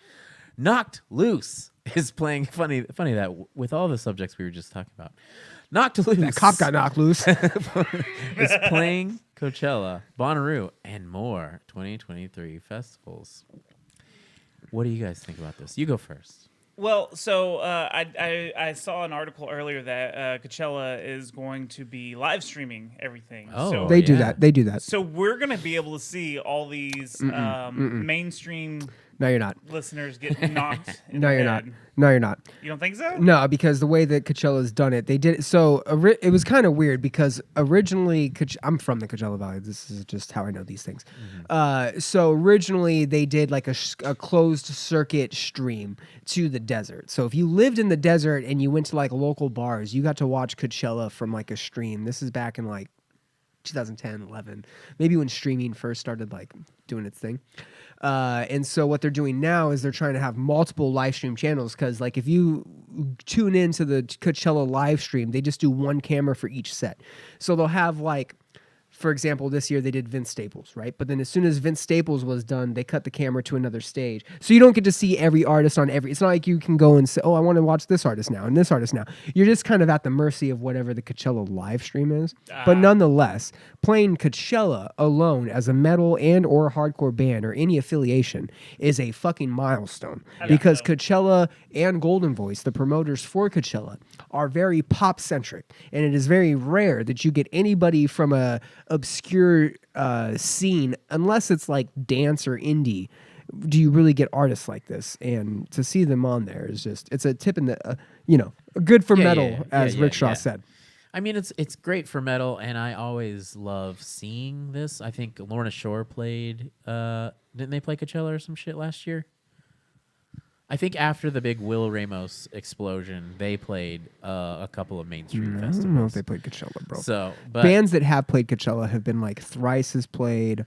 Another scene band that played. Look it up. Was Circus Survivus played. The Blood Brothers have played. The Blood Brothers played. Yeah, dude. Oh, Blood Brothers play Coachella all the time. That's what, like the Pixies. They have weird indie acts, right? But at the drive-in, the Mars Volta, they've played. Right. Well, but anyways. With what we're talking about, I think maybe there are some other bands. Oh, no. Lorna Shore is playing Bonnaroo. Lorna Shore is doing Bonnaroo this year. Yeah. So, but yeah, I'm not a huge fan of Knocked Loose. I mean, I get it. I like some of it, but it just doesn't stick very well whenever I listen to laugh tracks. Lollapalooza, they played. Okay, they played Lollapalooza. Whenever I used to be kind of into laugh tracks, but it always ended up me like playing the singles, because if you play the whole record, you start to get lost. You're like, what song am I even on? You know what I mean? Because kind of just every song has the same kind of vibe. But who would you guys choose for your more deserving metal band to play at such a mainstream festival? Current metal band? Yeah. I would say someone like Loathe, because they have like a mainstream kind of vibe with some of their songs, and they're still heavy, and they're from the UK, so they've got all the style. All the style, They've got all the style. They wear the gold necklaces. I feel like this band has already played, but Bring Me the Horizon. No, they haven't. But I think that's an easy crossover, because they have the old That's stuff, true. the new stuff, and it's that would be the baby steps. I feel like that would be the foot in the door of like, all right, we're gonna have like 4 metal bands on next year. Yeah. And then you put Knocked Loose into that 4. Yeah, this is awfully extreme to just go. It's Knocked Loose. one Knocked Loose, extreme. Yeah. If I had to pick 2 right now, one off for the sake of just longevity and like reputation, Under Oath. I think if Under Oath played at Coachella, they could, because the bands that they have picked from time to time that have played of that heavier genre, if you will, they pick odd ones that are like specifically heavy. Like Bring Me has both. Bring Me's got death metal and the pop friendly stuff and can kind of play it. So you'd almost expect a new Bring Me to be there, right? But that is a great choice. Bring Me's the obvious one. Under Oath, I think, and then honestly, if I'm going with a new band, kind of like a fresh to the world, but not fresh to the scene, and the world's being introduced to him, probably Spirit Box. Oh yeah. If I'm being current, Now, Bring Me the Horizon and Knocked Loose just did a tour this last year, and it makes me wonder if that was like. Because there was another weird, like a rap act or something that was on that tour, and it makes me wonder if that kind of opened the door for some of those listeners. I'm sure it has, man, because Knocked Loose has been getting weird commercial drops lately, weird. They're all over the place, I think it's super weird. Like, imagine Coachella, and imagine the crowd, and imagine them coming on stage, and everyone being like, what? No, because Coachella, what's the desert is a scene place. Okay. We used to have Chiodos, bands like that played in through there all the time, but like small warehouses and shit. And so there's a huge scene there where I think they're going to get the pop. But what's weird is that they're almost the cusp of like, what are you going to do? Are you going to be hardcore metal, or are you going to be like that pop punk cross to it? Where I kind of feel like this is the all right, see ya. Knock Loose is on the other side now. Like, I just see like a bunch of Nepo babies being like, what is this? You That's know what I fair. mean? Like why are they playing here? That's Can we fair. talk to the manager? Why is this here? You know what I mean? yeah. I mean, you got to also keep in mind though that Coachella, nobody's really probably on their right mind. Like, it's Like they're high as fuck. these high as fuck on a plethora of different jugs. I can tell you, Knock Loose is playing a very small stage. They're probably playing a tent. They're not going to play one of the main stages where they have crazy light shows and crazy like visual displays. Right. But nonetheless, they're fucking still playing fucking Coachella and Bonnaroo. Bonnaroo is what kind of trips me out because that's like a toady fucking indie pop festival. Yeah. You know, and then again, Lorna Shore doing fucking Lollapalooza. Like, it just shows that regardless of the ideas or misconceptions of metal, there is stuff that's just going to transcend and go over, you know? Right. And this is an example of that. And, I'm not talking shit. I think Knock Loose is a pretty fucking heavy band for They're the fun, scene. for sure. They're fun, yeah. And the dude's looking at me And right they're still now. doing hardcore shows. They're still doing hardcore Look, the dude's festivals. looking at me right now like, Yeah, he is. fuck off. Which dude. one, the Asian one or the singer? No, the singer, dude. They're like, we don't like that. We don't like what you're saying right now, Rick. I don't like that both of them. I don't like that both of them chose circle framed glasses. Like, that's already Like two a dudes. unique frame enough. Why are both of you choosing it? All Somebody go right, square. Harry Potter and Asian Harry Potter. Get out of here. I'm just kidding, guys. Hey, if you're watching, Harry Potter? if you're watching, thank you. Spread the word about us. Don't fight me though, because I'm a nice fellow. But yeah, you want to move? We moving on? Yeah, let's do this. John Carpenter's Yeah, let's do it. from heavy metal or heavy music to horror movies. So our next act is John Carpenter suggests a Dead Space movie is in production, and honestly, this really gets me going because Dead Space is amazing. Yeah, it is. And John Carpenter is amazing, and this is the perfect fit for anyone to do a movie. I love Dead Space. Dead Space's remake of the game is Yeah. coming out at the end of this month, Yep. and I'm going to be all over it. I actually didn't get the what is it called? The something protocol? The Callisto Protocol. You were hyped on that too. I was hyped on it, but now that I'm poor and I have not had enough time. Even though I Venmoed you that $1, bro, you're still poor. Good callback. Good callback. But yeah, I haven't had any time to play video games. God of War is still just setting in the PlayStation 5. I promise that I'm going to get to it, but I was also thinking maybe when we move into the new house, I'll stream stuff like that. But now that we've gotten so close That's to right. the You're getting a new studio, son. You're getting Yeah, a whole yeah. new setup, son. Coming soon. But yeah, we're gonna be moving into a new house. We're gonna have a new setup. We're not gonna have blue walls, and we can set. Whoa. When I signed my contract, I was very clear that the walls had to be blue. I thought you said you wanted me to blue you. There was a blue balls joke there that I feel like you missed. I did miss. I'm You sorry. did. That's all right. But yeah, I was thinking maybe I'll start streaming some video game stuff. But yeah, I wanted to play the Callisto Protocol. I've heard mixed reviews. Some people say it's pretty bad, and some people say it's really good. But now that we've gotten so close to Dead Space Remake, I'm probably just going to have to play that instead because, yeah. I think this is a good sign of things because video games have been telling great stories for many years. I haven't played Dead Space myself. I know y'all are about to shit on me. You suck. I run a retro video game podcast. I play like 40 retro games a year, so Right. I don't have time for new games. A lot. You Of should Well- stop living in the past, Toby. So, Toby, what happens when you've played all the retro Yeah, video there games? is thousands. Shut up.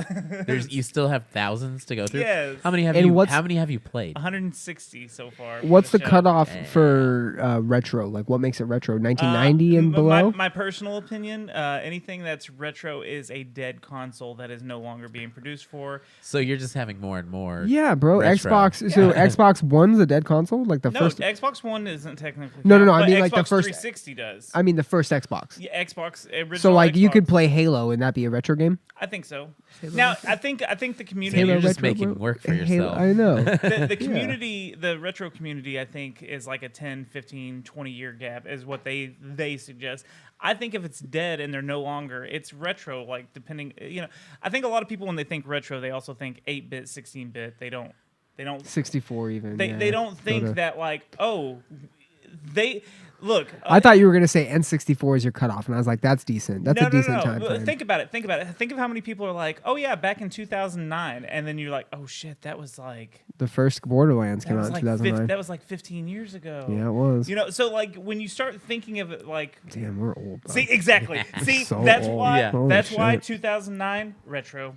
It's retro. But my point that I was gonna make, I think this is a good sign for retro. I think this is a good sign for gaming in general because they've been telling these big stories for many, many years. The God of Wars, all these great stories, and now we're getting them on big screens, or we're getting The Last of Us. Yeah. We're getting some good stories for the people that don't play the video games. And maybe they can understand why we like these stories so much. Well, and I think too, with The Last of Us being so faithful to the game and it being sick as fuck, we're gonna see a new like standard for video game remakes into movies or TV. You know what I mean? Like, because there hasn't been a good track record on like Especially after the adaptations. Witcher shit. Like The Witcher and The Last of Us are polar opposites. The Witcher didn't follow anything about the game, Well, and The Last that's of why Us Henry is like Cavill scene quit. by scene. Yeah. Well, right, yeah. Yeah. But that you seem to have that contention when it comes to making a video game adaptation of a movie.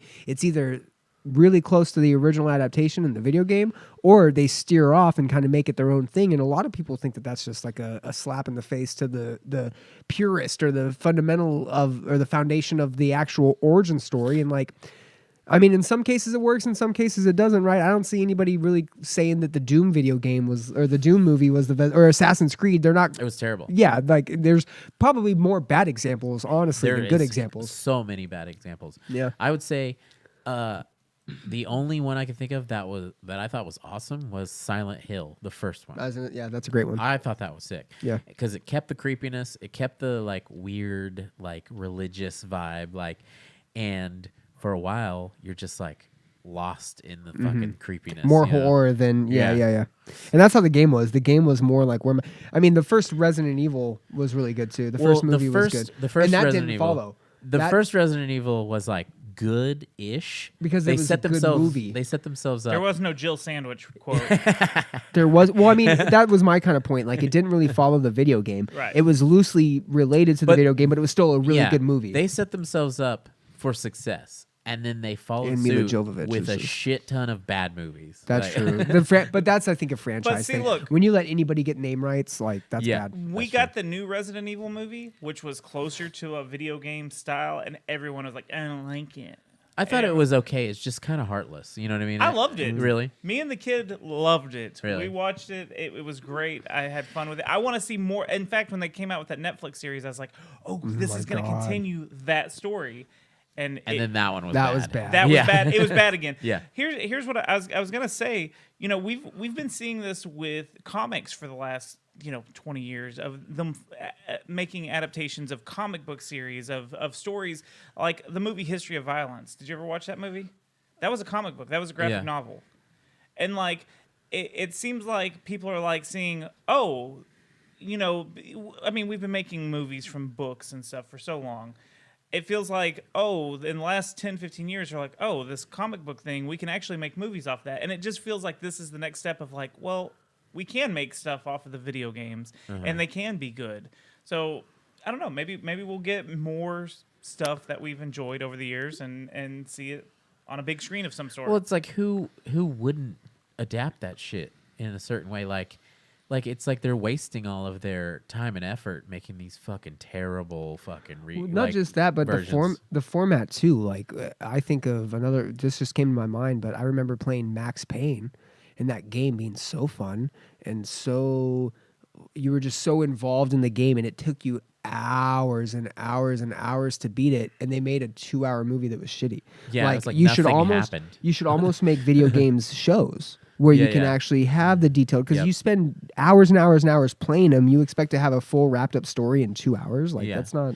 Well, even if so, like you have this full blown like 7-hour video game, even at the quickest run through. You know what I mean? Yeah. Like, let's turn that into a whole franchise. Take Quickest your run time. through, yeah. Yeah. Yeah, exactly. Yeah. There's no, and that's what you need. You need like character development. Yeah, If you want yeah. a good show, Yeah. you need character development. You need there to be like investment in feelings and shit that's going to take place. And like, that's what you do when you play video games. You're like invested in, especially if you're a quest. Like, did you go after achievements on Xbox and shit? Like, go after and do all the only extra a few shit? different games. Yeah. See. Like I 100%ed Batman Arkham Knight. Yeah. Yeah, Batman Arkham Knight and like Spider-Man PlayStation 4.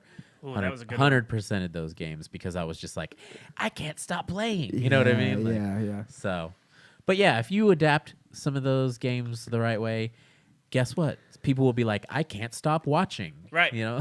Perfect segue into what can be adapted into a movie and what can't. Exactly. TV shows being put into movies kind of bug me Well, a little bit. I have full faith I know. because I Dan know. Harmon Yes. is making a community movie. Yes, he is. And this is something that they have rallied behind since like early seasons of the show. Yes. They've always been like 6 seasons in a movie, Yep. right? And so I'm actually stoked. I don't know. I don't know who's coming back for this though. As far as I know, Childish said yes. I know Mikhail said yes. Yeah. Blondie said yes. I don't think they know about Chevy Chase. I don't know if he's back. I don't or think not. I don't think he's coming back. I don't think because they like him, He right? already got kicked out of the Yeah, show. okay, You yeah, know what I yeah, mean? yeah, So, yeah. but if And they were like, "That's not going to happen at all. right, He will not be there." if not Donald mistaken. Glover's coming back, and the rest of the cast aside from Chevy Chase, then I'm in. You know what I mean? I think they said it's primarily most of the people. Right. Most, so, if not all, the people. And I don't think that they would try to do like a replacement either. They would probably just be like, "Hey, this person's not coming back," or whatever. well, I had to, Toby. He said he's never watched Community. Wow. Yeah, so I had to show him an episode earlier. Did he like it? It's hard, We'll dude. have to catch his opinion when he gets back. But So 3 shows that are very similar in their take. yeah, Not necessarily in how they're done. Obviously, Parks and Recreation and The Office are very similar because they're kind of done in that mockumentary style. But The Office, Community, and Parks and Rec all have a very weird kind of comic yeah. portrayal. Yeah. Dry humor almost, slapstick, but each of them have defining characters. There's defining Ron Swanson in Parks and Rec, a Donald Glover in Community, Yeah. any really character in The Office that made it big. They each have their own little like prime characters. They were all, for the Yeah. most part, short runs. Office went like 9 seasons, but Parks and Rec and Community were both 5 or 6 seasons long. And I think that those are like the ones where you either loved them or hated them. I don't know anybody who's like on the fence about either of them. I liked all 3. Well, I know a lot of people that like kind of skim over Community and they're just like, I don't know, it kind of sucks. And it's like, okay, if you know anything about Community though, you have to realize that Dan Harmon put the show together. It was a passion project for him. So you got Rick and Morty vibes. You got like quick, quirky comedy. You got like pop culture references. He let a lot of the actors write their own jokes. Yeah, he let them riff on their jokes. Have a lot of creativity. Yeah. And then you have to realize also that the Russo brothers directed Community. Yeah. So some of the episodes, like the paintball episode, were shot like action movies. And I'm pretty sure All the 2-part ones? The 2-part episodes? Yeah. So I'm pretty sure that people at Marvel, early in Marvel, were just like, yo, see those episodes of Community? Like, we need to get those dudes in here. Like, And not to mention that, but the Community fan base, like, you want to give me a 2-hour Community paintball Yeah. movie? Yeah. I'll take it. Yeah. But I'll also take any episode from like any other season, but I'll also take a Right. 2-hour paintball action. yeah. Even Because if you those to were make it a always like the shtick- finales. Yeah, and what was great is like it's for those that haven't seen it, it's these war style like images, but they're inside a community college paintballing Yeah. each other. Like Well, it's yeah, not like, so- dramatic or so, explosives, you know, but it's every- shot so well. Every episode of the season is just done like a sitcom. And then the finale would be like the dean would introduce like, hey, just to let y'all know, today's paintball day, and the winner of the paintball gets first pick at all your classes next year. Yeah. And everyone immediately freaks out and is like, oh my God. And so there's like an all-out war that happens with paintball. The sleepover episode is also great. The tunnels and the tents where they have the sleepover. Well, I also had to show Toby earlier the clip where Abed is doing like a class over Nick Cage, and he does the full-blown Nick Cage freak out. He's like, oh, I'm a cat. I'm a sexy cat. Did you watch Parks and Rec? No, I wasn't. You just avoided your sense of humor. I get it. No, No, it was just one of those things that I didn't have anyone saying, "Hey, you need to watch this." The Office. I did watch The Office after my divorce because I had a lot of free time. But Oh my God! okay, so depressing What shit a aside. joke! But so what did you think? I showed Toby the fried. I love you, Toby. Oh shit! I showed Toby the fried chicken episode. Yeah, it was that. And the fried the chicken was clip good. of the Nick Cage. Listen, it's 100% something I would probably love if I would just give it the chance. It's just one of those things that never like crossed my path of like, hey, you should watch this, and that, right. It's got to be the follow-up to a traumatic life event, clearly, or he's not going to pay attention. to Someone it. marry me and divorce me, and then I'll watch it. Oh no, please! I'm don't. not watching that show until somebody divorces me. I'll tell you that much. But yeah, I'm pretty stoked for this, and if Justin Roiland gets charged for all that stuff, hey, it'll give Dan Harmon a chance to get this movie out faster. So bad joke. That's a solid joke. That's a solid joke if you're a non fucking Justin Roiland fan. You don't care about him. It's a shame that Dan Harmon doesn't do any voices, though. Right.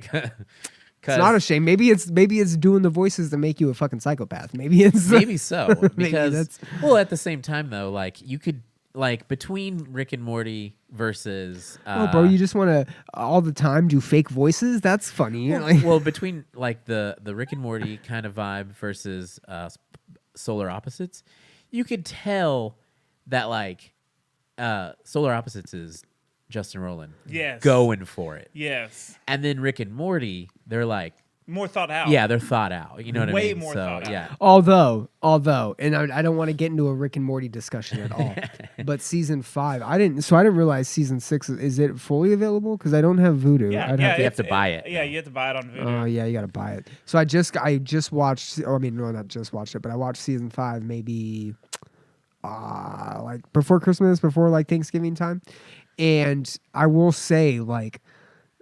And I don't know how for season 6, but the season 5 season finale is like a wraparound to the first season, and in it they're like, "Yeah, you guys better go back and watch the first season to understand Yeah. No. Yeah. And like they break that wall, and I'm like, "Oh man, that's lazy writing though." Like now you're just like, No, that's not Yeah, lazy it's writing. laziness. I think that's more of a all they callback just to brought back Stan evil- Lee. Well, that's they do this thing though where they're like, because they end up seeing depressed Jerry or whatever. Right? No, that's in the premiere of the new season. The newest season had a ton of callbacks to like the early because seasons. in the newest season he ends up breaking his gun. Yeah. his Yeah. gun in that. Yeah, one, that's- right? And he fills it with the fakes. He fills it with the fake shit, and he goes, "I know what a fake fucking zoomer is." And they go through that whole thing, and then at the end, he realizes that evil Morty took Okay. control of everything, Well, and they do the throwback to the first yeah. season. And like, you guys So gotta in go the- back and watch the first season. So in the newest season, how it premiered was he's trying to fix his gun, but then whenever he fixes it, or when he's trying to fix it, everyone starts flashing. And he's like, uh-oh. And everybody's like, what? And he's like, I guess now that I've messed up this gun, everyone's going to be sent back They're to being their reset. original universes. Oh no! So Because then- that family's all mixed so, up. Yeah. Oh, so no. then you get him being like going to see old Jerry that he took the family away from, and he's like, oh no, there's a depressed Jerry. You're gonna have to go back to an old season to see why he's so depressed or whatever. Oh, like, no. Yeah. There's a lot of great callbacks Yeah. in the latest. Yeah, because the season. end of season 5, they find out that Rick killed his daughter, Yeah. daughter and wife or whatever. That's the end of season 5. You- Morty figures that Yeah, out, yeah. and he's like, "Oh shit," and gets all changed. All right. All right. Oh damn! So they go back to depressed fucking. God damn it. All right, let's hit up some more chat. It's fun to see maybe Cop Poon is the best Poon again. But Evil Ghost Ninja, Dead Space would translate well into film. Hell yeah, it would, dude. Especially John Carpenter doing that slow burn and shit like in Halloween. Sam McCoy, that's the only reason I would watch the show. Blue Walls Smurf, yeah? Talking about the walls. Oh, okay. That's not the only reason they watch. Yeah. That's what I said, Yeah, right? Blue yeah, walls. yeah, Blue yeah. walls is my contract. Also, Sam McCoy, flashback episode or lazy writing. Okay, well, you know what? There's a way to use it cleverly, and I thought they did it well. Hey, I want to see if you guys like the blue walls. We need comments in this video right now, like blue walls, yes, and that way Rickshaw has to paint the new house blue. Bro, you realize he's gonna have us help him paint, right? Like, Never mind. Let's scratch. all yeah, bro. You just signing us up for work? You signing Yeah, us go up ahead for and leave it in the comments wall painting if work, you want bro? blue walls or You not. just sign us up for wall painting? If you guys Oops. want to see these guys working their asses We'll live off, stream That's a that. whole episode. You guys want that? That's a 2-hour episode. You're signing up for it. It's Just so you know. 3 different cameras of us all just painting Me and different Toby- walls. fuck this. Listen to me. If we don't make a live stream of us painting your new house, I'm gonna quit the show. I'm gonna quit the fucking show. That would be the best you live know stream. that I'm not the boss of that. That would be the best live stream. Oh, that's right. Jenna. Because I know Becca wouldn't let you paint your house blue for any reason. Unless blue's her favorite color. Is blue her favorite color? I don't know. Just kidding. I think All right, I'm pretty sure it's moving- green. Moving on. We got Eli Roth is directing Thanksgiving film based on the Grindhouse trailer. I'm actually pretty excited about this because I loved those fake trailers in the old Should we Grindhouse watch the movie. fake trailer? I kind of feel like we should see it. I don't want Can we to. throw it I don't up? want to No, get hit with any no, copyrights that's true, in this that's true. video. That's fair. That's true. Yeah, but we even showed like short 1-minute clips and got hit with copyrights on. No, some that's of fair. those, That's so. fair. But I mean, for people that don't know, so back in the day, there was 2 movies: Planet Terror and Death Proof. Yeah, Yeah. from Richard Ramirez and What? Quentin Tarantino. Quentin Tarantino. Yeah. Richard Ramirez. No. Robert Robert I'm fucking So Rodriguez. Robert Rodriguez. Richard Richard Ramirez, the Ramirez. Night Stalker. Wow, Robert Rodriguez. I'm sorry.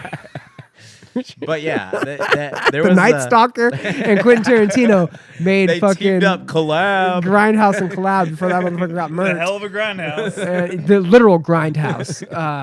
No, yeah. So yeah, sorry. But yeah, they had like yeah, trailers they had a double feature that they put out back in the day. I don't even know what year that was, like but 2003 or 4.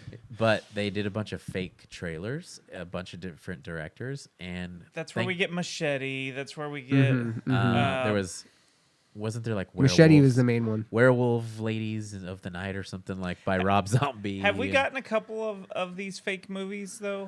I think it was just Machete. Okay. Yeah, that came out I of could have that. swore we got 1 or 2 more other ones. I think we did. I don't Are you ready for what year Grindhouse was? 2007. 2007. That makes sense. Yeah. That was back before everything started feeling washed up. You know what I mean? Even our souls. Yeah. So Werewolf Woman of the SS was a Rob Zombie movie. Don't was also a movie. Don't. If you're thinking about going downstairs, don't. Okay, so that was a movie. Yeah.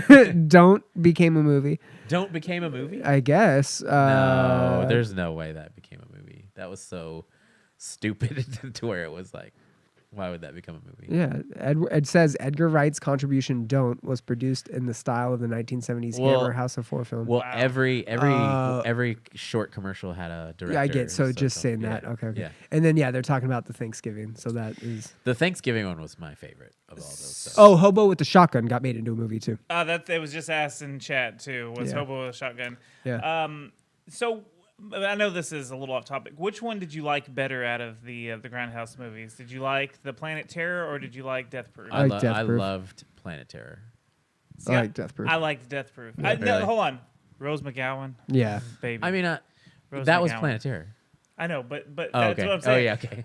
But my heart is with Death Proof because I like how just the dialogue, how slow it is. It's got that slow, super slow burn. Weren't they supposed to do a Planet Terror sequel too, or like a Planet Terror spinoff with I have her no or idea, some shit? honestly. I thought that was a thing too, because that was Rose McGowan at the time was the shit. God, Rose McGowan. Yeah, Yeah. I love Rose McGowan. yeah. But yeah, Thanksgiving. Ready to rumble? I'm ready for Eli Roth Thanksgiving. I've always wanted. You know what? There's been several times in my life where I sat to myself and thought, I want a Thanksgiving themed horror movie, and more than Thanksgiving. Oh, I was just saying it not be Thanksgiving. don't watch Thanksgiving. Toby did. I'm Toby telling you, actually watched I it. watched the second one, which is actually Thanksgiving 3. They skipped the second one to go to the third one. Don't watch them. Don't watch them. You think our shows are confusing? Thanksgiving is even more confusing.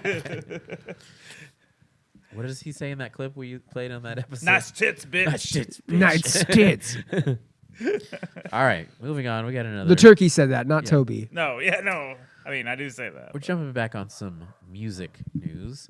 System of a Down drummer says the band should have moved on from Serj in 2006.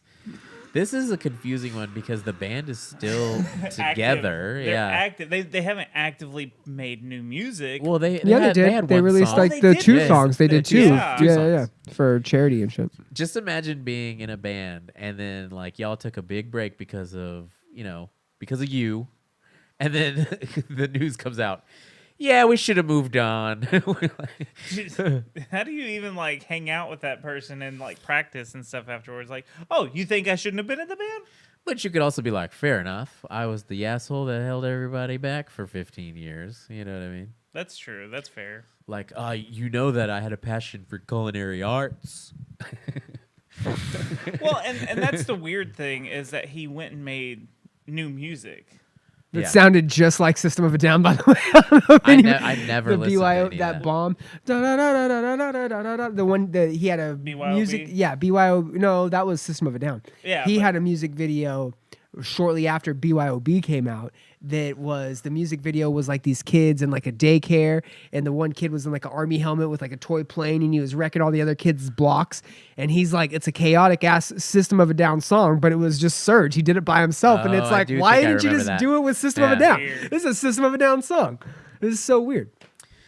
But yeah, I mean, that was a quick one. I think it's super weird that this even came out because this, everyone's sitting here waiting for some new tours or something. You know what I mean? Didn't they do a tour too? They did like some wasn't shows. It Korn? Wasn't it Korn and System They of a did Down some shows, did or a like tour? they came back and did some stuff.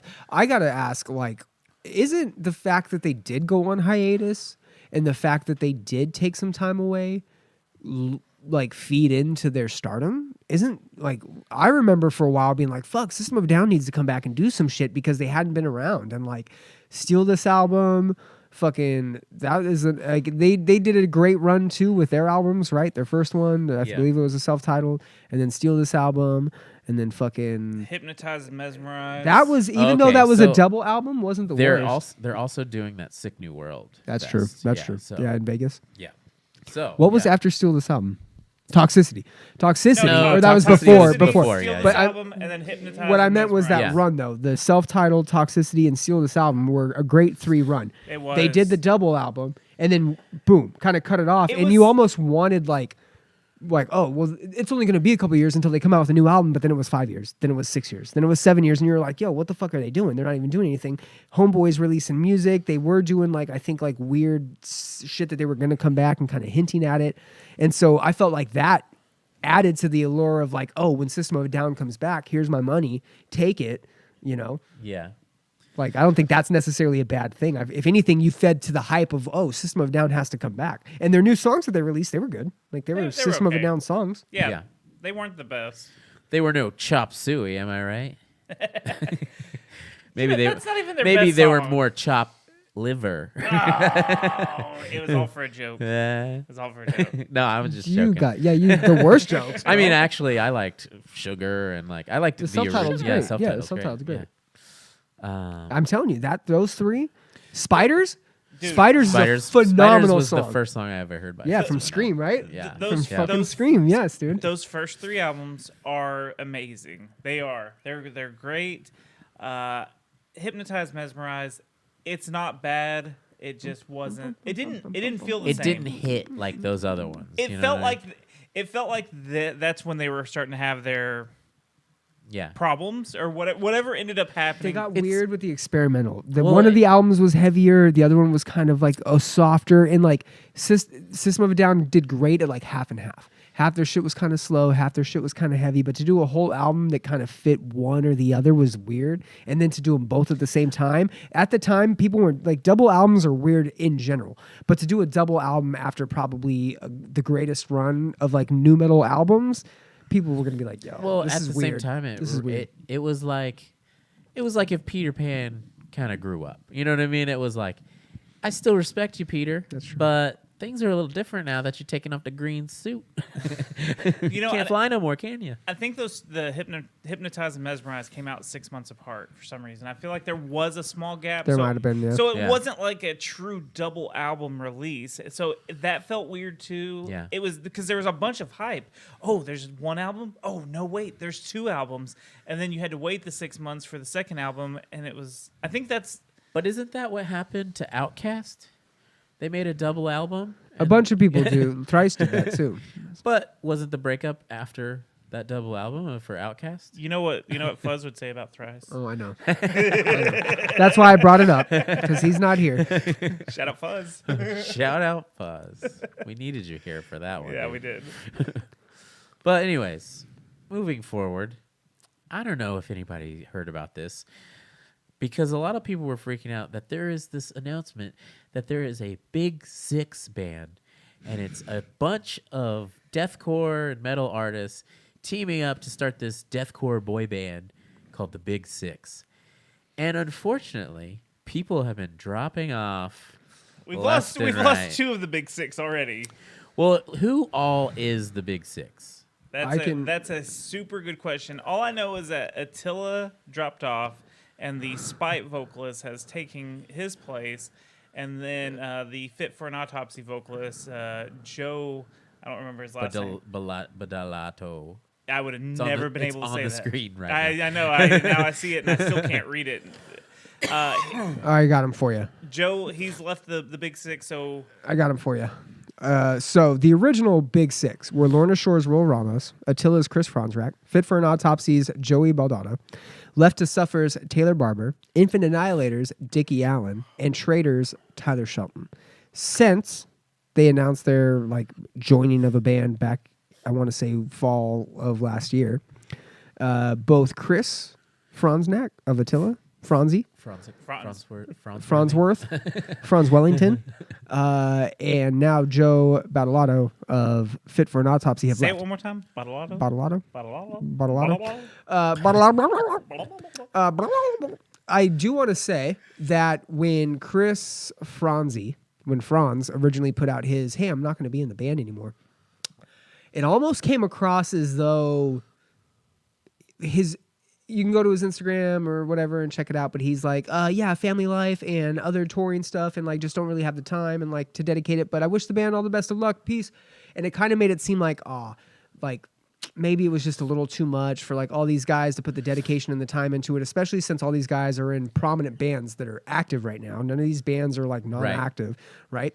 And so maybe to me, I was like, I'm not surprised Franz is dropping out. He's got a lot. He's got the OnlyFans. He's got his other content and his shit that he's doing. And he's got to be fucking, and he just had a kid, and I understand. And he did use family as a reason for him not being able to do the project. There was a rumor for a while that people thought that Franz was the one putting up the money for the project because he was the only one talking about it. Well, because everybody was like, why would Franz be the vocalist with all these other people? Well, because he can rap, right? That's what I thought. He can do the rap screaming. And so when he initially dropped, I was like, I'm not surprised. I'm not surprised by it, although it was weird that he was the only one talking about it, the only one promoting it. And so I guess when he dropped it, it was kind of like, all right, red flag. This is the one that kind of perks my ears. Fit for an Autopsy had my album of the year last year. Oh, What the Future Holds is one of the best albums of the metal genre in probably the last 5 years. I recommend everybody listening to it. And this band is on the fucking heap right now. Fit for an Autopsy is killing it. If Homeboy drops out, it's got to be for a couple of reasons. One, primarily Fit for an Autopsy and whatever they're doing is probably a lot bigger than whatever this Big Six project is. It's just supposed to be a metalcore boy band. Who knows who the fucking actual band is, because all these guys are vocalists, so let's not forget about that. Right. But, this Big Six, who knows how it's going to turn out. But now that he's leaving, it's perking my ears and going, okay, something's going on. There's a component to this that's not working. And now it's cost 2 of its members. The first member was doing the primary promoting and promotion for it and was seemingly the representative for it. Yes. Guy. Yeah. And the second one is probably the top tier vocalist out of the group. In my opinion, I mean, maybe Will Ramos being up there and just his Lorna Shore, like his stature within the band and how Right. popular he's become. But Fit for an Autopsy's been around for a very long time. They're professionals. And for Joe to drop out, it's got my interest. I have no idea what is actually going on with this, because I don't know. It's like you get these projects to get hype going, and it's like sometimes it just doesn't make sense to me. You know what I mean? Like, especially in a metal, like the underground metal scene. You know what I mean? Because it's like, they're doing this to hype everyone up and like to plan this album, but it's like, these people are playing like 1,000 cap rooms. As to where you look at the mainstream world and it's like stadiums, you know what I mean? So it's like, I don't know what's really going on. Is it a passion project? Or? It's fun. Yeah. It'd be fun for like a festival, but how does this sound? What does a 6 I don't- vocalist I have band no sound idea. like? Rickshaw, do you have any idea how they're going to do a live performance? Well, Is it just all of them screaming over each other? That's been my biggest concern for this project. It's a fun, like, oh, we're gonna release 1 or 2 songs, whatever. It's fun. Maybe a cover or do something cool. Right. But here is the main problem is you have these 6 lead men that are starting this project, and then you have to have a backing band of 4 to 5 guys. You assume. Unless they're going to go digital, but I don't think so. why do that. That's So then fake. you've got 10 guys on stage who are going to need to get Yeah. fucking paid. Yeah, you do. And travel. Yeah. I think financially they're I don't know, maybe there's something to the like, oh shit. Who are we going to get to tour with us to do this act? This should have only ever been a Studio YouTube project. studio project Yeah. for fun. Maybe if you're on tour with one of the fellow members of the Big Six, you do a song. You do the songs. Getting a house together with a bunch of your friends for a month and recording an album sounds great. Yeah. Logistically, how's it going to work out? Yeah, it's That's what happened. terrible. Everyone's going to fight. That's what happened. But there's no like, hey guys, you want to get together and just do a bunch of shit? Yeah, but what's the 3, 6, 9 month plan after this? We just got together and recorded a bunch of shit. Cool. Is that all we did? We're just going to be studio. It's just going to be a studio band. It's just going to be something that was like a short term project. Are we planning on touring? Well, Are we planning on getting other members? I also think that like they stretched across so many different sounds of bands that like I pay attention to a lot of metal, but I still don't know how the Traitors vocalist sounds. I can't remember what. And how that's You know what I another mean? thing, So too. it's like I know what all these other people sound like, but it's still of a Big Six. Had one person where I'm like, I can't think of what the that rap dude sounds screaming, you get Will from Lorna Shore being whatever. Snorty. The vocalist from Fit for an Autopsy. I don't know if he does the clean singing on the most recent albums, but there is clean singing and maybe him. But yeah, what do you? I really that's like weird. Left to Suffer. They're fucking Left to sick, Left, dude. dude, Taylor. Isn't that his name? Yeah. Taylor. Yeah. He's Dude, he's fucking sick. gnarly. And you know what? I love it when fat guys represent. Just saying. Hey, You know what I mean? thick boy. Yeah. Hey, Thick R.I.P. boys. Trevor, dude. Trevor was the original. Original thick boy. He had that heartburn. Yeah, that heartburn on his belly. I love that shit. Heartburn across your fat belly and you're a metal vocalist. Give it to me all day. But yeah, what do you guys think about Big Six? Are you even remotely interested? Leave it in the comments, dude. Moving on.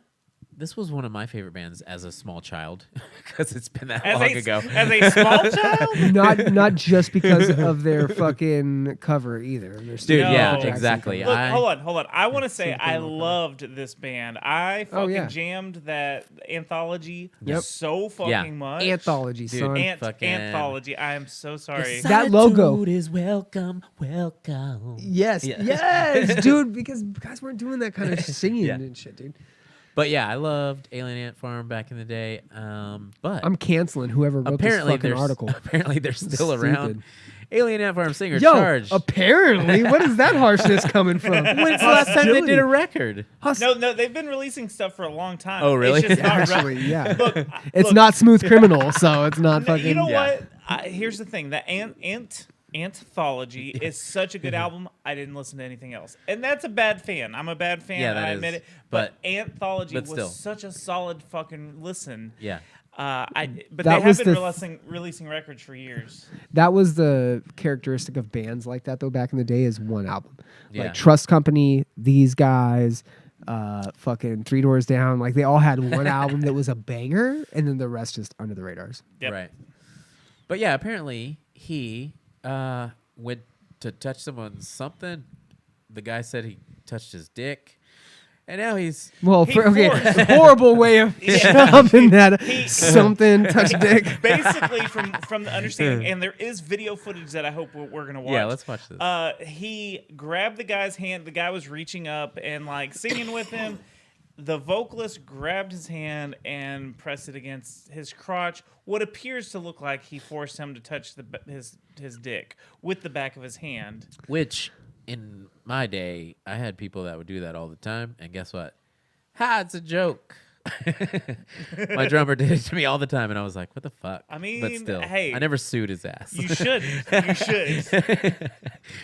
No, I mean, look, there is obviously a difference between like friends and, you know, knowing your audience. This person is a random person. And But enough to sue someone, really? well, look, it's debatable. Look, I know Brian's already like wanting to debate this entire thing. I'm on the fence of like, I don't know. It's very weird, but like, it's very weird. So when you watch this, because I've seen this already. That's like church kid humor or something. You know what I mean? Like, Look. I just want to point out this happened in Florida, so it could be a plethora of reasons as to why it happened, but it was in Fort Lauderdale, so just. I think we need to watch it, and then we can debate about All it. right, Because yeah. I don't Play it. think we're going to get anywhere without seeing it. I think we're all in agreement too Are of we what on it it? is. Can Yeah. Can you make it Biggie screened? Biggie Smalls. Biggie Smalls. Thank you guys. Oh, you got to no.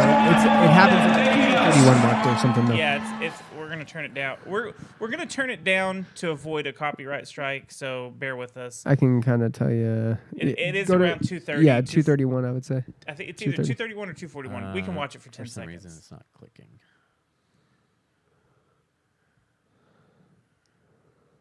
2:30. Sure. You can actually see it in the preview. Just start it at 2:30. Yeah, start at 2:30. We'll watch.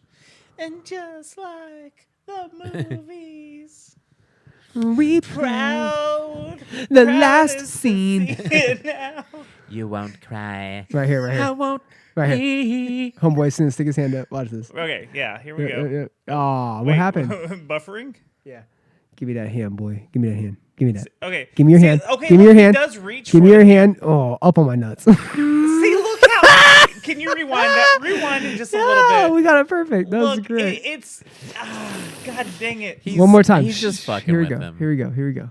I don't think he's even fucking with him. I think he just was like, "Here's your hand. I'm gonna bring it Nah, back." he- He's look at his hand's already against his hip. I think he grabs the dude's hand and like instinctively goes back to his hip like he is now. What happened? You know, it's You went too far. Yeah, I yeah, did. 240, 240.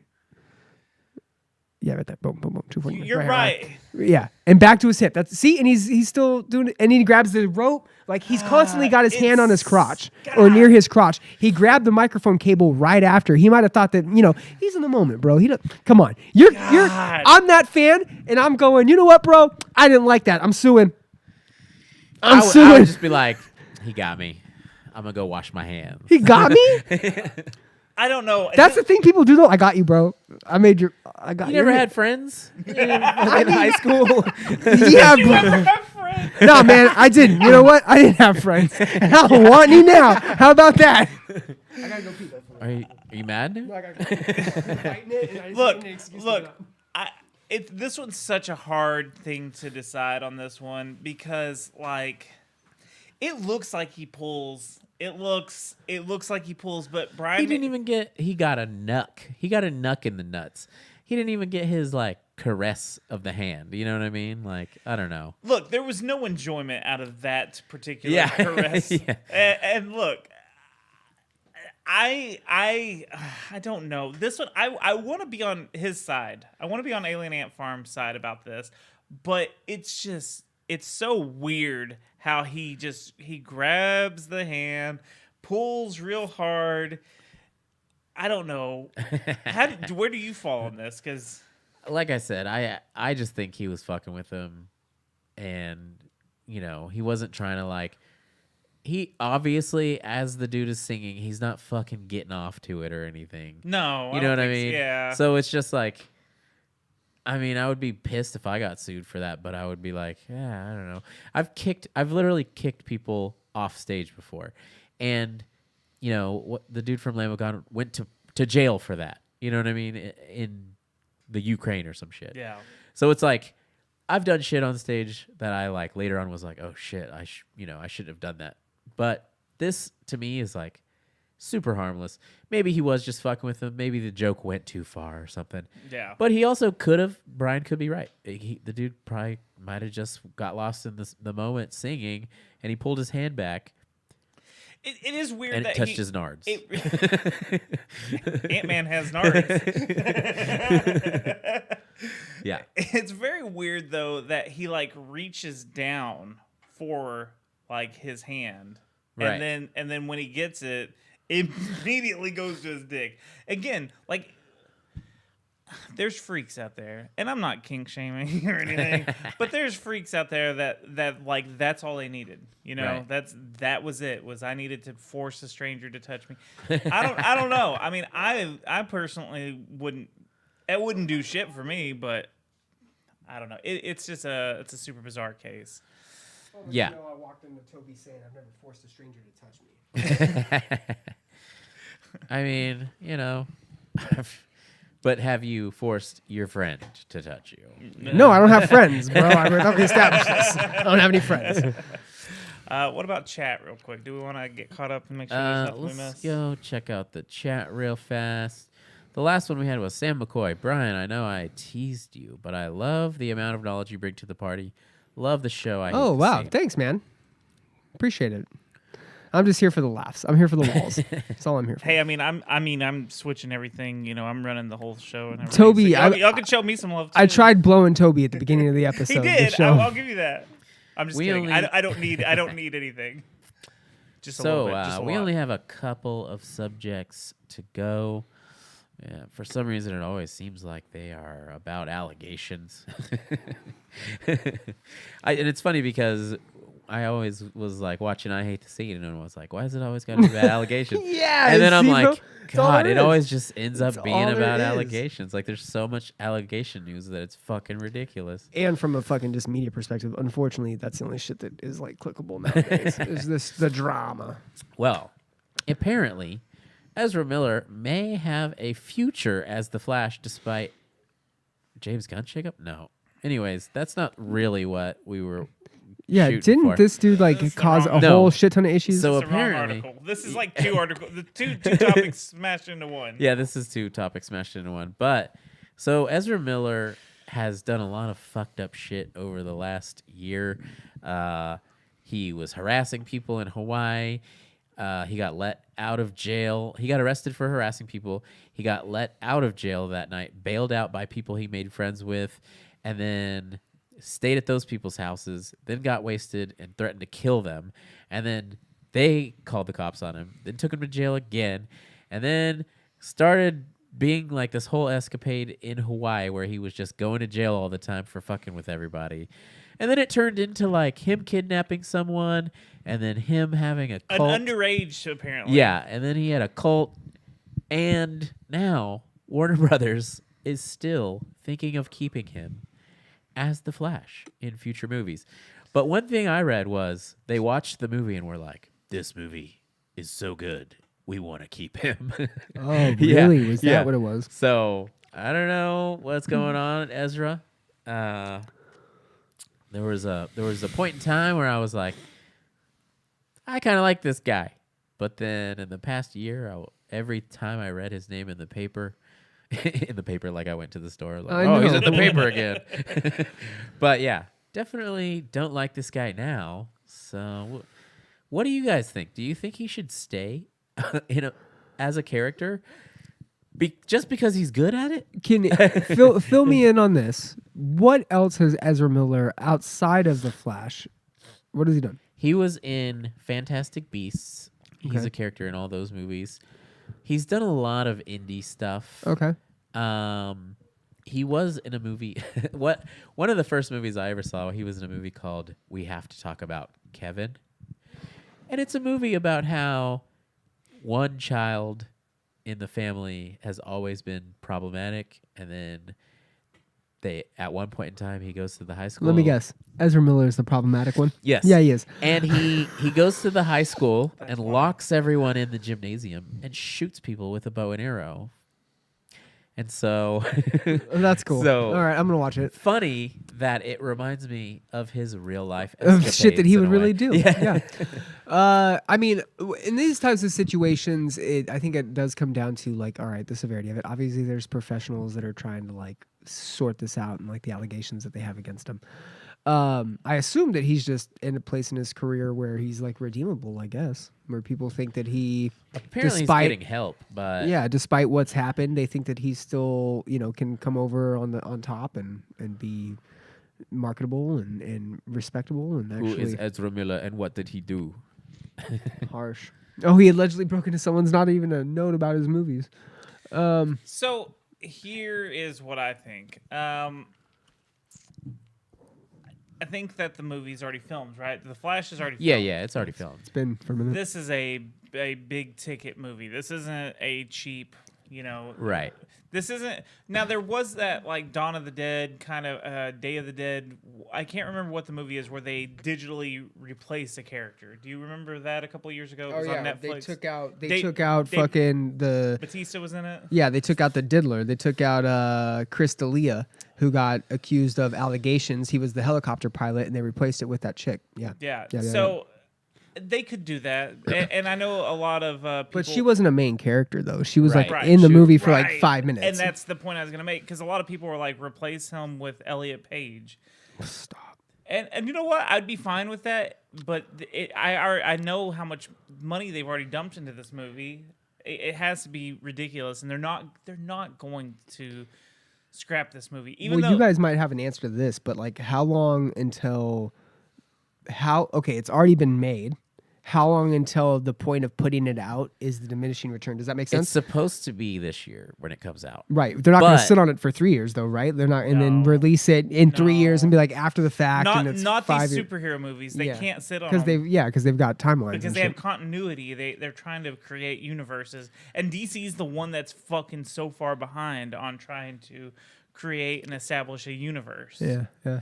It's just crazy though to Google him and then see all this, like all of these news articles about how like allegations, mental health, and like pleading guilty, burglary. You know what I mean? Like, it's just like you have to know that this dude is problematic.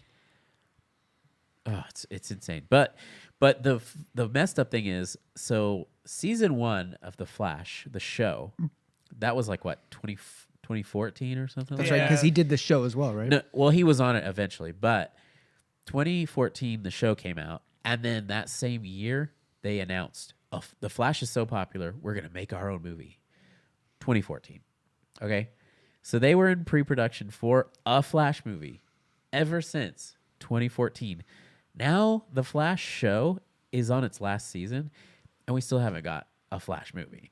So that's probably part of the reason where they're like, wow, we've been in production for this movie for a fucking decade.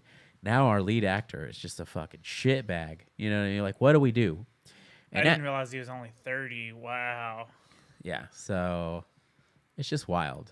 I thought he was younger, to be honest. I'm surprised. And that's where I asked, like, what's the diminishing returns? Because let's say he doesn't get any help, within the next year and a half. Like, what if they are? Okay, we're going to wait to make sure he's got a good year under his belt. Nice search. Also, Wow. I mean, he's Yo, Look. what? he obviously like has a like.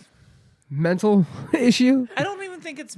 Nah, it's mental. It's mental. But like, I think he's. I don't know. I don't even know where to go with. I still say the word if you want me to say it. I'll say it. Retarded? Look at that. No, I definitely don't want to say that. No? I definitely want to say that. It's just wild. Some of these. Hold on. Let's I go. thought that was a penis. Me too. Just kidding. Homeboy just got his beard. Listen, this dude needs help. He needs help. I don't know how he identifies right now or whatever, but he's got some serious issues, and all you can hope for is that he gets the proper help and fixes whatever crazy path he's on right now, because It's just I can't. Like Yeah, which one do somebody, you pick? somebody should have just looked at these pictures and been like, you know what? Keep going. We're not even in the weird ones, I don't think. Keep going. Keep going. he's not even a big enough star to be doing this much crazy. Like Matt Stone and Trey Parker, like, you know, when they wore dresses, they still Nah, but this guy is like about it though. Matt Stone and Trey Parker were doing it as a joke. right. This dude thinks he's fucking Waluigi, or whatever, fucking the mushroom, the toad, yeah. Yeah, he's a wacky guy, and you know you could be wacky. Stop. Wait a minute. But when you start kidnapping Please go back to the people bunny. Okay. and starting cults, What is and this? Stuff. I've worn bunny ears before. Oh no, he did a whole photo But shoot. did you look that good? Probably not. He did a whole photo shoot like this. Let's see here. Ezra Miller. Look, I'm not even hating on that. I mean, Like, I don't hate on it either. If but I could wear like, heels, but like, First of all, they if look you too dress, big. If you dress like this and you're known for dressing this weird, don't go kidnapping people and harassing don't people. do the weird stuff Yeah. if you're already like, Yeah. you know, not the norm of society. Right. So yeah. It's Look at no. this. It's a look. It's a fucking collection of all his This weirdness. chick in the corner. I love it. I love it. I just This meme, is this the kind of shit you want made? Because I don't know if I can do that, but that's Yeah, the kind dude. of shit. That's what I I just want. hope I that need it. that Okay, go to the look at him. Look at him in the business suit with the bunny ears. Yes, look at this. Ezra Miller. look, we all wish Your dog is so mad right now. we all wish we could squat like that in heels. Oh, I can. Oh, I can squat like that. You in know heels. what? We need pictures. I'm It didn't 100%. happen. I'm 100% confident I can. I couldn't. You know, say what you want about the man. He's weird, but damn, you make a pose like this and you go, I started a cult and I kidnapped someone. And it's super weird. Did he really start a cult? Supposedly, Yeah. allegedly. Apparently, the girl he kidnapped, they found him at this like big private estate where he like had a bunch of people there. And apparently it was like he was grooming people and like all sorts of weird shit. All Yeah, the- it's any- called Hollywood, people. Any of the bad stuff you could like think about. Ezra Miller was doing it. All right, Yeah. perfect. Let's just see cult and then we'll move on because Our chat, Evil Ghost Ninja, says Ezra is a IRL supervillain. Oh, that's the villain. That's the villain origin story of the Flash. shit, Is Ezra Miller? Sam McCoy said, "When's the last time someone bought the paper to read the gossip columns?" Rickshaw will tell you that. yeah. And then I was at the food for less, and I bought me up a bunch of newspapers. I took all of them though, handed them out. He also says Keanu would be a hilarious replacement for the Flash. He's Asian. He looks 20 years younger than he is. Yeah, I gotta get on that treadmill. But yeah, here's another article about he's being accused of grooming minors and leading a cult. You know. Anyways, let's move on. He's a bad person. Yeah, it's like, you know what? I might still go watch the movie because I need a fucking Flash movie. Look. and Yeah, that- you've been waiting a while. That makes sense. that is one of the tragic things. Is like all the other actors, all the other people that worked on this movie. Yeah. And then it's the same thing with music. Yeah, It's that's the what same sucks. thing with video games. We've talked about it with the Rick and Morty voice actor. One person can fucking really tank a very expensive project, and it sucks. And this is the people that are involved in those types of projects, they get residuals when the movie gets syndicated or it gets picked up by like a program and gets paid on like a yearly basis. And like superhero movies obviously have their place in like the pop culture world and the crossovers. So it is preventing a lot of people from being in a position where Yeah. they could probably be better off. Because you know they're going to play that shit on TBS over and over. Oh yeah, like in the fucking 4 years DC from now. marathons, Yeah. whenever they have their fucking universe Look, figured out. I think I'm gonna watch this movie no matter what. You're gonna. Just because one, I love the Flash. Yeah, and they cast like 4 different Batmans in the movie, but have decided to kick out 2 of them or some shit. I look. This is like what 4 different actors that have played Batman. So apparently Michael Keaton Batman was in the movie because they were doing this weird timeline stuff to where he like it's like what we were talking earlier, like you can't mix Attitude Era with but anyways, oh no, apparently Michael Keaton Batman was in it, and then they tried to like backtrack and they were like, no, this is going to confuse so many people, so then they put Ben Affleck in it as Batman to like replace those scenes. And then a new thing I read was the whole thing got scrapped. The whole Batman stuff got scrapped from the movie. So who knows what Batman we're going to see if we see Batman. But that's what's the worst about DC and their entire universe is they come into every project with 4 different ideas, and then they do all 4 ideas, but they're like, oh, we're going to leave this out, but we're going to have an extended cut of this, and then they do this. And it's just like, yo, what? Stop making 8 versions of the one movie you have and just make us our universe already. Warner Brothers is like, look, we can't give y'all any more crack to write this script, okay? Seriously, dude. But we need more crack. We haven't figured out the ending. I know. What the fuck? Not to decide, but did anybody see Birdman, the movie? I loved Birdman. Birdman oh was great. My god, dude! I didn't realize halfway through that it was just the like story of him and Batman. Like I didn't realize that was what it was, and I got it, and I was like, "Oh, this is brilliant." It was good. It was really good. Great movie. The track shots are great. There's a bunch of that movie is shot beautifully. There's a horror movie that does all. Never mind. All right, moving on. We only have a couple more, and I'm sure the last one is going to be pretty short because I think both of these are because the boys. I feel like this is a pretty. Yeah, but the boys. What are we getting? The Boys is probably the best show on TV, or one of the best. At least top 5 every year it comes out. It's one of the better, like newer. I would say, like exclusive shows that are good, comic shows that are good. Like I'm not into the it's a Invincibles show. Or whatever. It's a show that like every episode ends, you cannot wait till the next one. Right. And it's got something for everybody. Right. It's got the superheroes, the humor, the real shit, the gore. Yep. In which this is what the subject is about. The Boys producer claims season 4 has the most disgusting thing he's ever seen in television, and that's tough for all the seasons of The Boys we've already seen. The exact quote, I think I just saw the most disgusting thing I have seen working in this business thus far. And this is coming from a guy that was on a show where a penis exploded. Yes.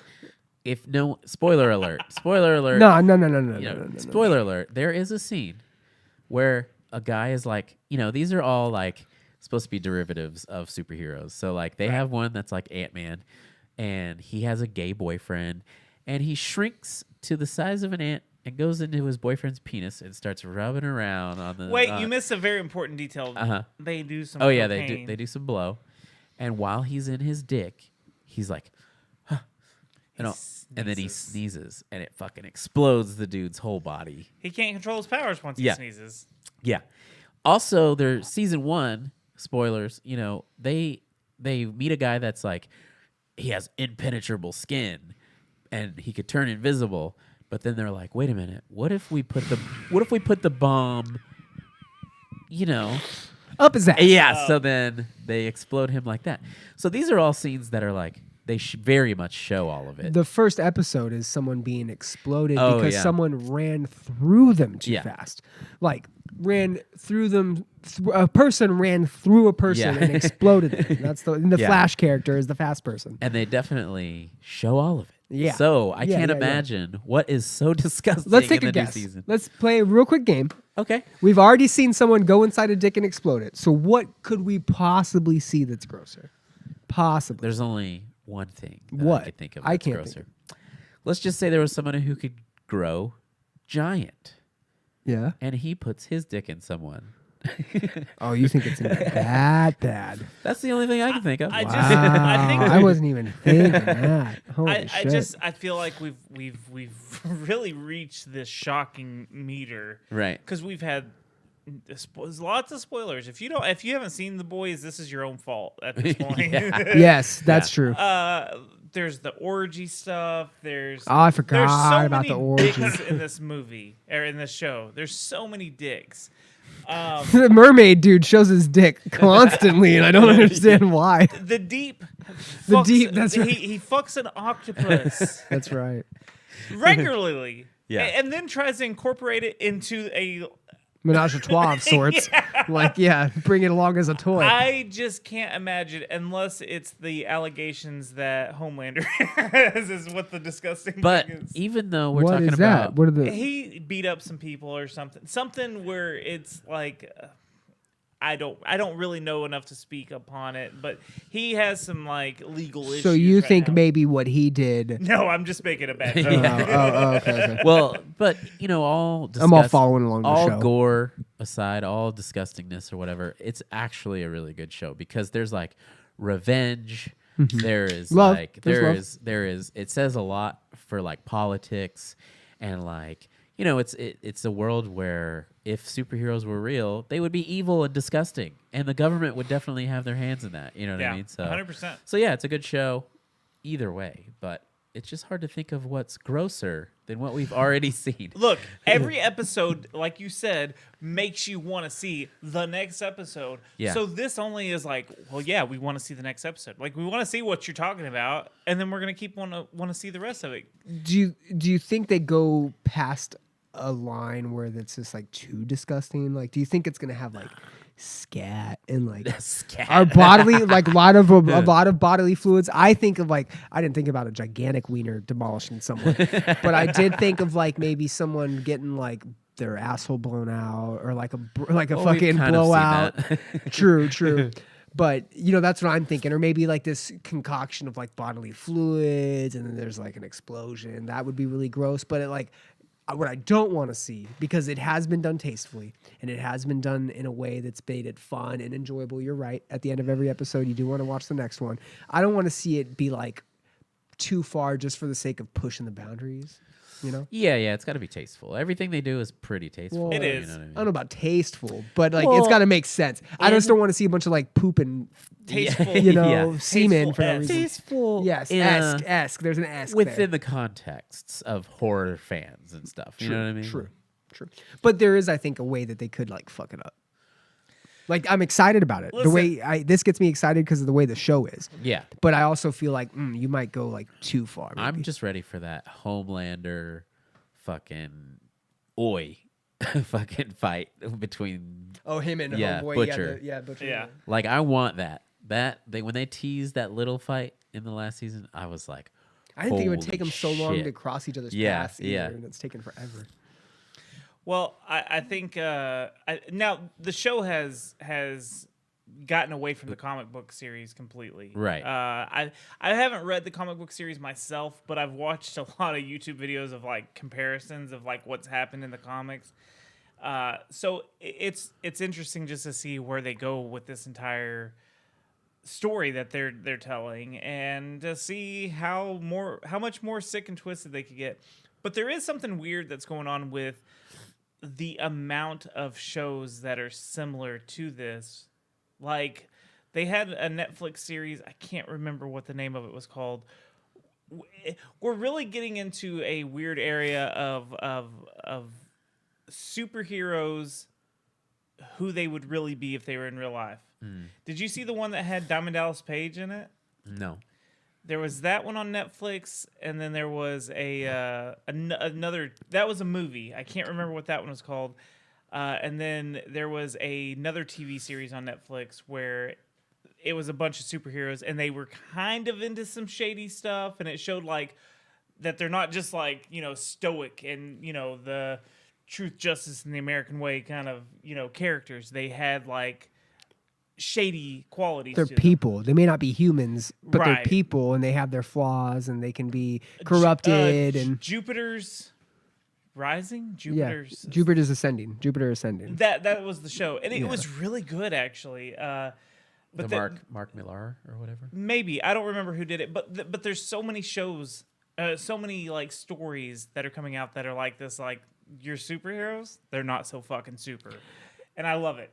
I almost didn't watch The Boys because I thought it would be weird to have like this superhero reality crossover and have it make sense. But The Boys does it really good, actually. Yeah. I think that's true too. The Boys does it in a way that makes it palatable and like you do want to keep watching it for sure. Yeah.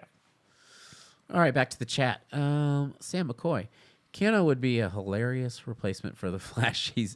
Oh, did we already read that one? Yeah. Oh, Yeah, we sorry. did. Sam McCoy.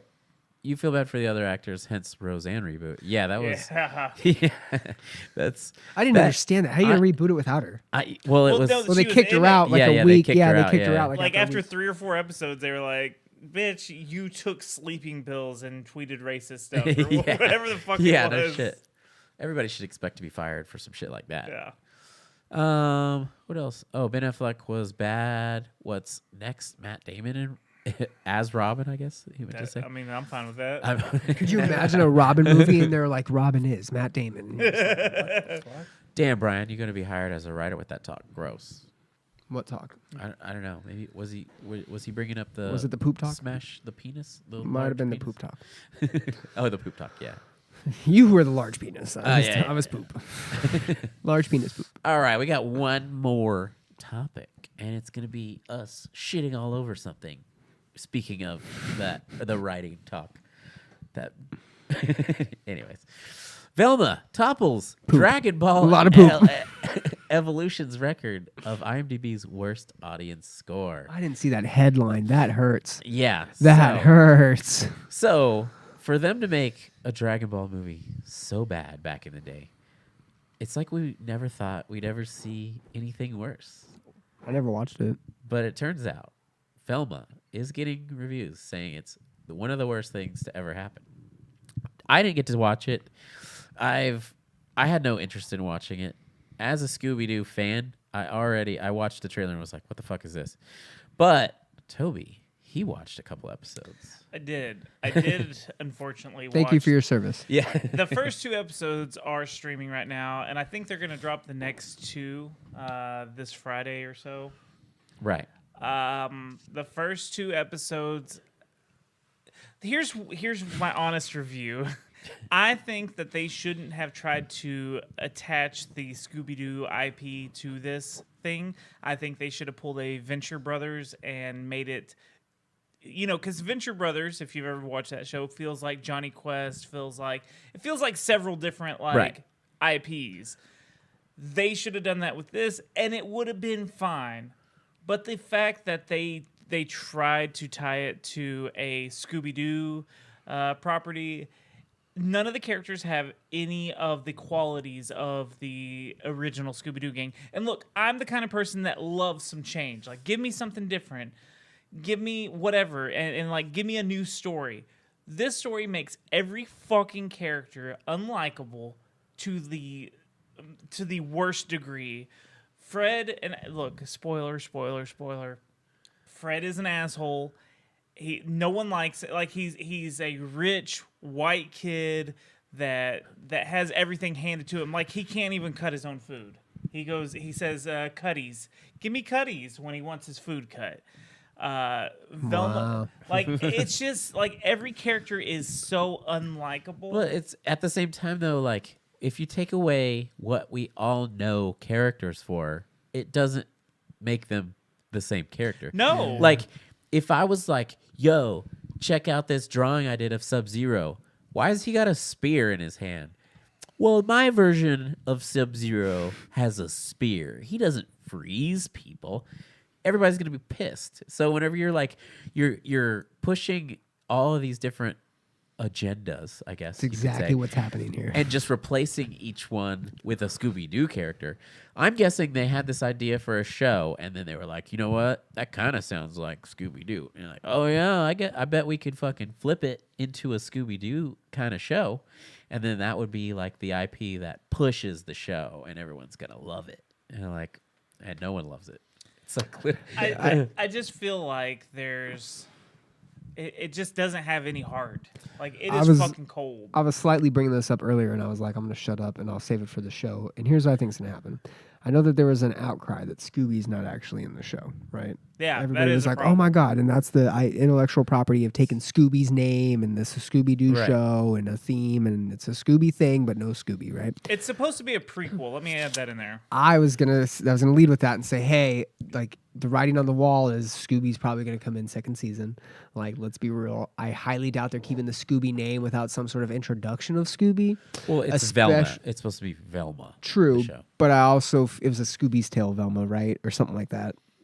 I think but I also think the backlash of not having Scooby in it, like at the end of the season, I can only imagine that she's gonna get a puppy. Someone's gonna get a puppy, and it's gonna be like a Scooby, and they may not be a Scooby show, but I highly doubt they're gonna not include Scooby, especially with the backlash that they're getting. Not to mention that it is very. You said you didn't use the word narrative. What did you say? You said Agenda. Agenda. Very, very, very like. Just gross. It's a gross show in the terms that it is weird. The characters aren't the same. They did push these weird like media narratives that aren't necessary, I think. Well, it's like he said that the guy who's supposed to be Shaggy doesn't even. He's like against drugs and like all this stuff, and it's like It was a know shag van. Yeah, It was he drove around a shag van and was high all the time. Like that's what Scooby and Shaggy did. Like. Well, okay. In the 60s, that's what happened. Here's Right. the thing. Here's the thing. What people are going to be like, well, if you'd wait for the rest of the series to come out, it'll round out the characters. The story will develop. Shaggy will become the lovable stoner, but the thing is, no, there's not one likable character. Every character in the show is terrible. And They're we know so how- mean. They're so ugly towards each other. Like Shaggy is in love with Velma, and like she just shits on him the entire time. Like everything about the show makes you feel bad for every character. And we know how media nowadays works. We know you're writing the show as it happens. Like it's not impossible for the writers to rewrite the show due to bad reviews. Well, I can only imagine. I saw an article that said toxicity, something positive toxicity is what drives the show. So it's like them trying to do these positive agendas to make people think differently, but it's done in a toxic way to where it's like you just hate everyone. So it just doesn't work. It like implodes itself. Well, okay. narrative-wise. So in the first two episodes, Makes sense. spoilers. Stop this if you don't want to hear these spoilers, because I'm going to tell you what the first two episodes Don't are. stop it. It's not worth it. Well, this show is better than whatever Velma has to offer. So in the first episode, like Shaggy is like confessing his love to Velma and stuff, and she's like, "Ah ha ha, you're funny, you're funny." Oh, Velma. And he ends up seeing her kissing Daphne, Yo. which is fine. Like that's a fine story to tell of like Yo, someone that's Right. trying to figure out who they are, and someone that's in love with someone who's not in love with them. That all that story is fine. I just got interested. But it's you still feel because she hates Daphne. Daphne hates her. Like everyone, They hate each other? they though, hate too? each other. Like they do not like each other at the beginning, and then all of a But sudden they're fucking making out. What? there's just nothing. Sounds like college, bro. Listen, there is a respectable story to be told out of like that kind of love of like a guy loving a woman who doesn't love men, Yeah. and that's fine.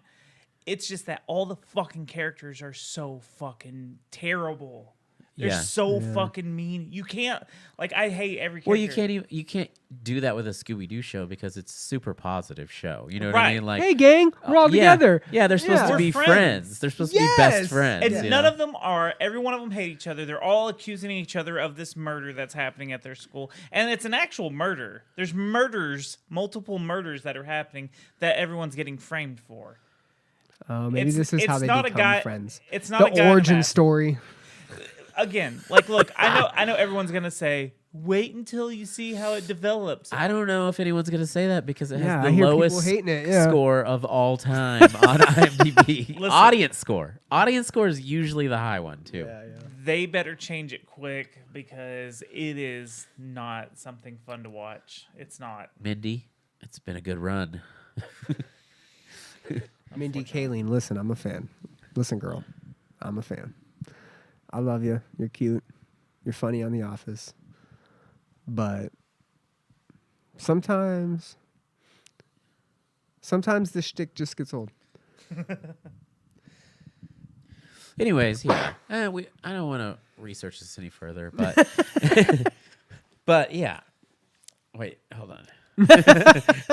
He found something he wanted to click. What I read about the Mindy Kaling thing is that her caricature of wanting to love countless amounts of males, being self-deprecating and not loving herself is a character that she's portrayed in most of her TV shows, and now it also bleeds over into Velma. I read that and was like, it's not good. Yeah, she's very... And she's getting some heat for it.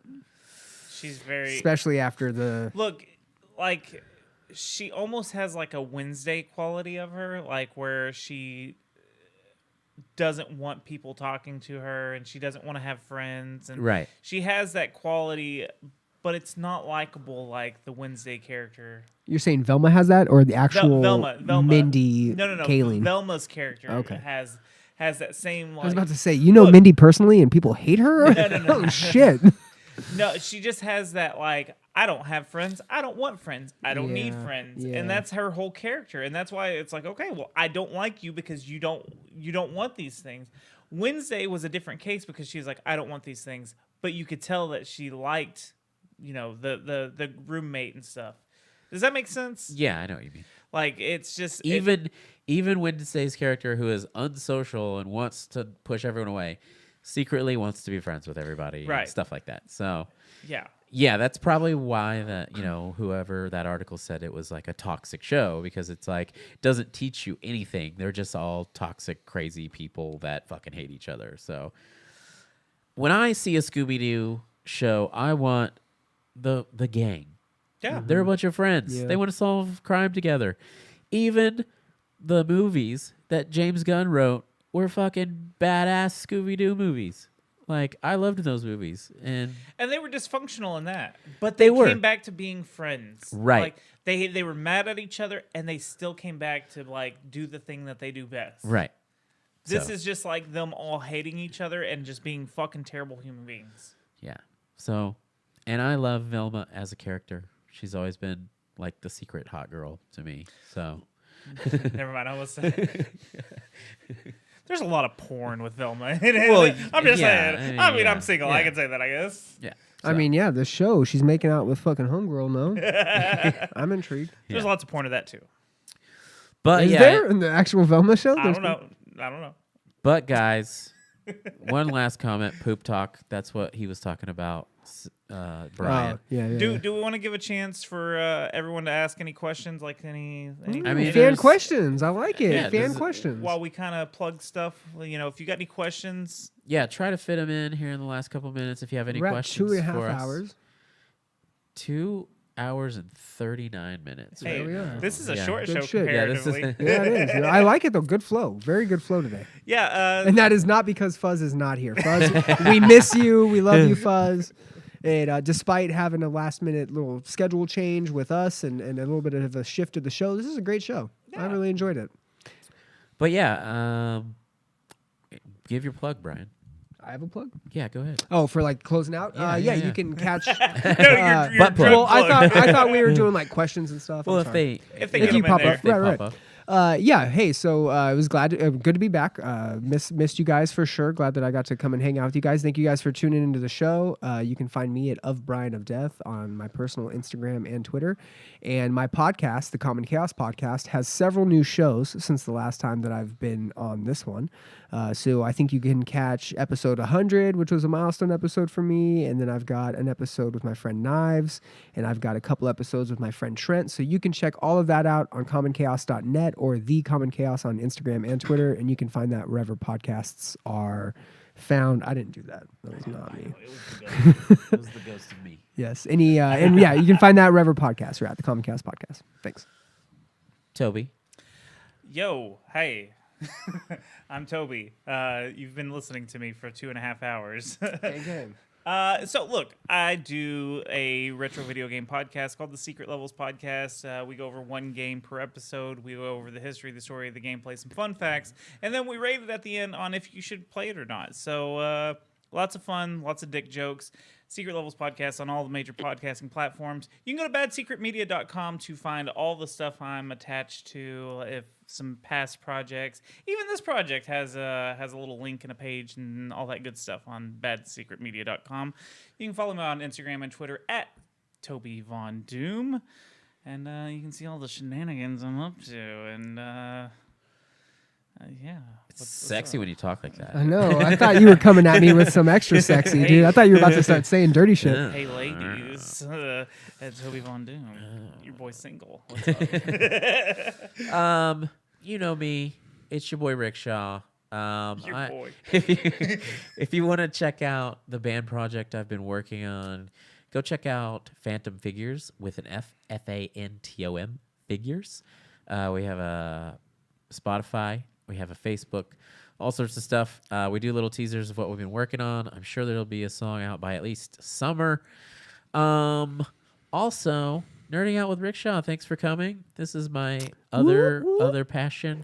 And thanks to everybody in the chat. Sam McCoy, Evil Ghost Ninja, Dougie, Thomas Clark. Thanks for showing up, and we're welcoming you to come back again. We usually do this thing once a month on a Thursday, and it would be great if y'all came back and maybe told a friend about us. Eventually, we'll start doing more stuff with, live chat, maybe like some Q&A and stuff like that.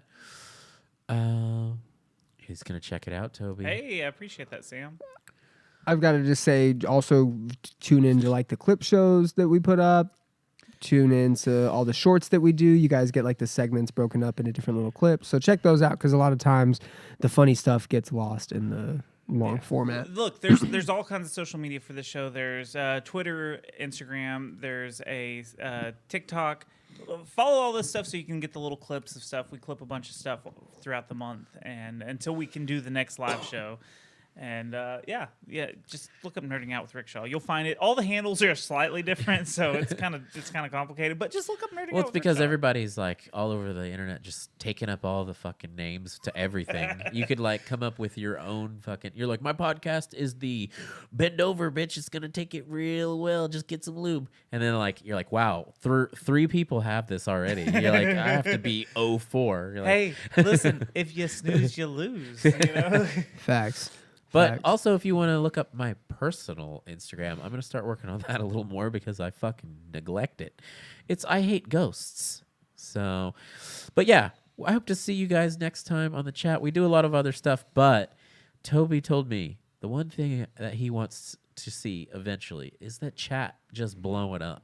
Oh, yeah. We would like you guys to be just as involved as we are. Like, yeah, your voices aren't on here. Yeah, hold your tits, because you guys aren't going to be as involved. But we want your engagement, because sometimes you have some good points and it's nice to talk about. But we're dummies. Yeah. There's 3 or 4 of us that are dummies that are usually on the show. So let us know your thoughts and opinions, because, Hey, do we have to get down on one knee to get your engagement? And on that note, wow. see you later, nerds. We're going to have to redo this whole show.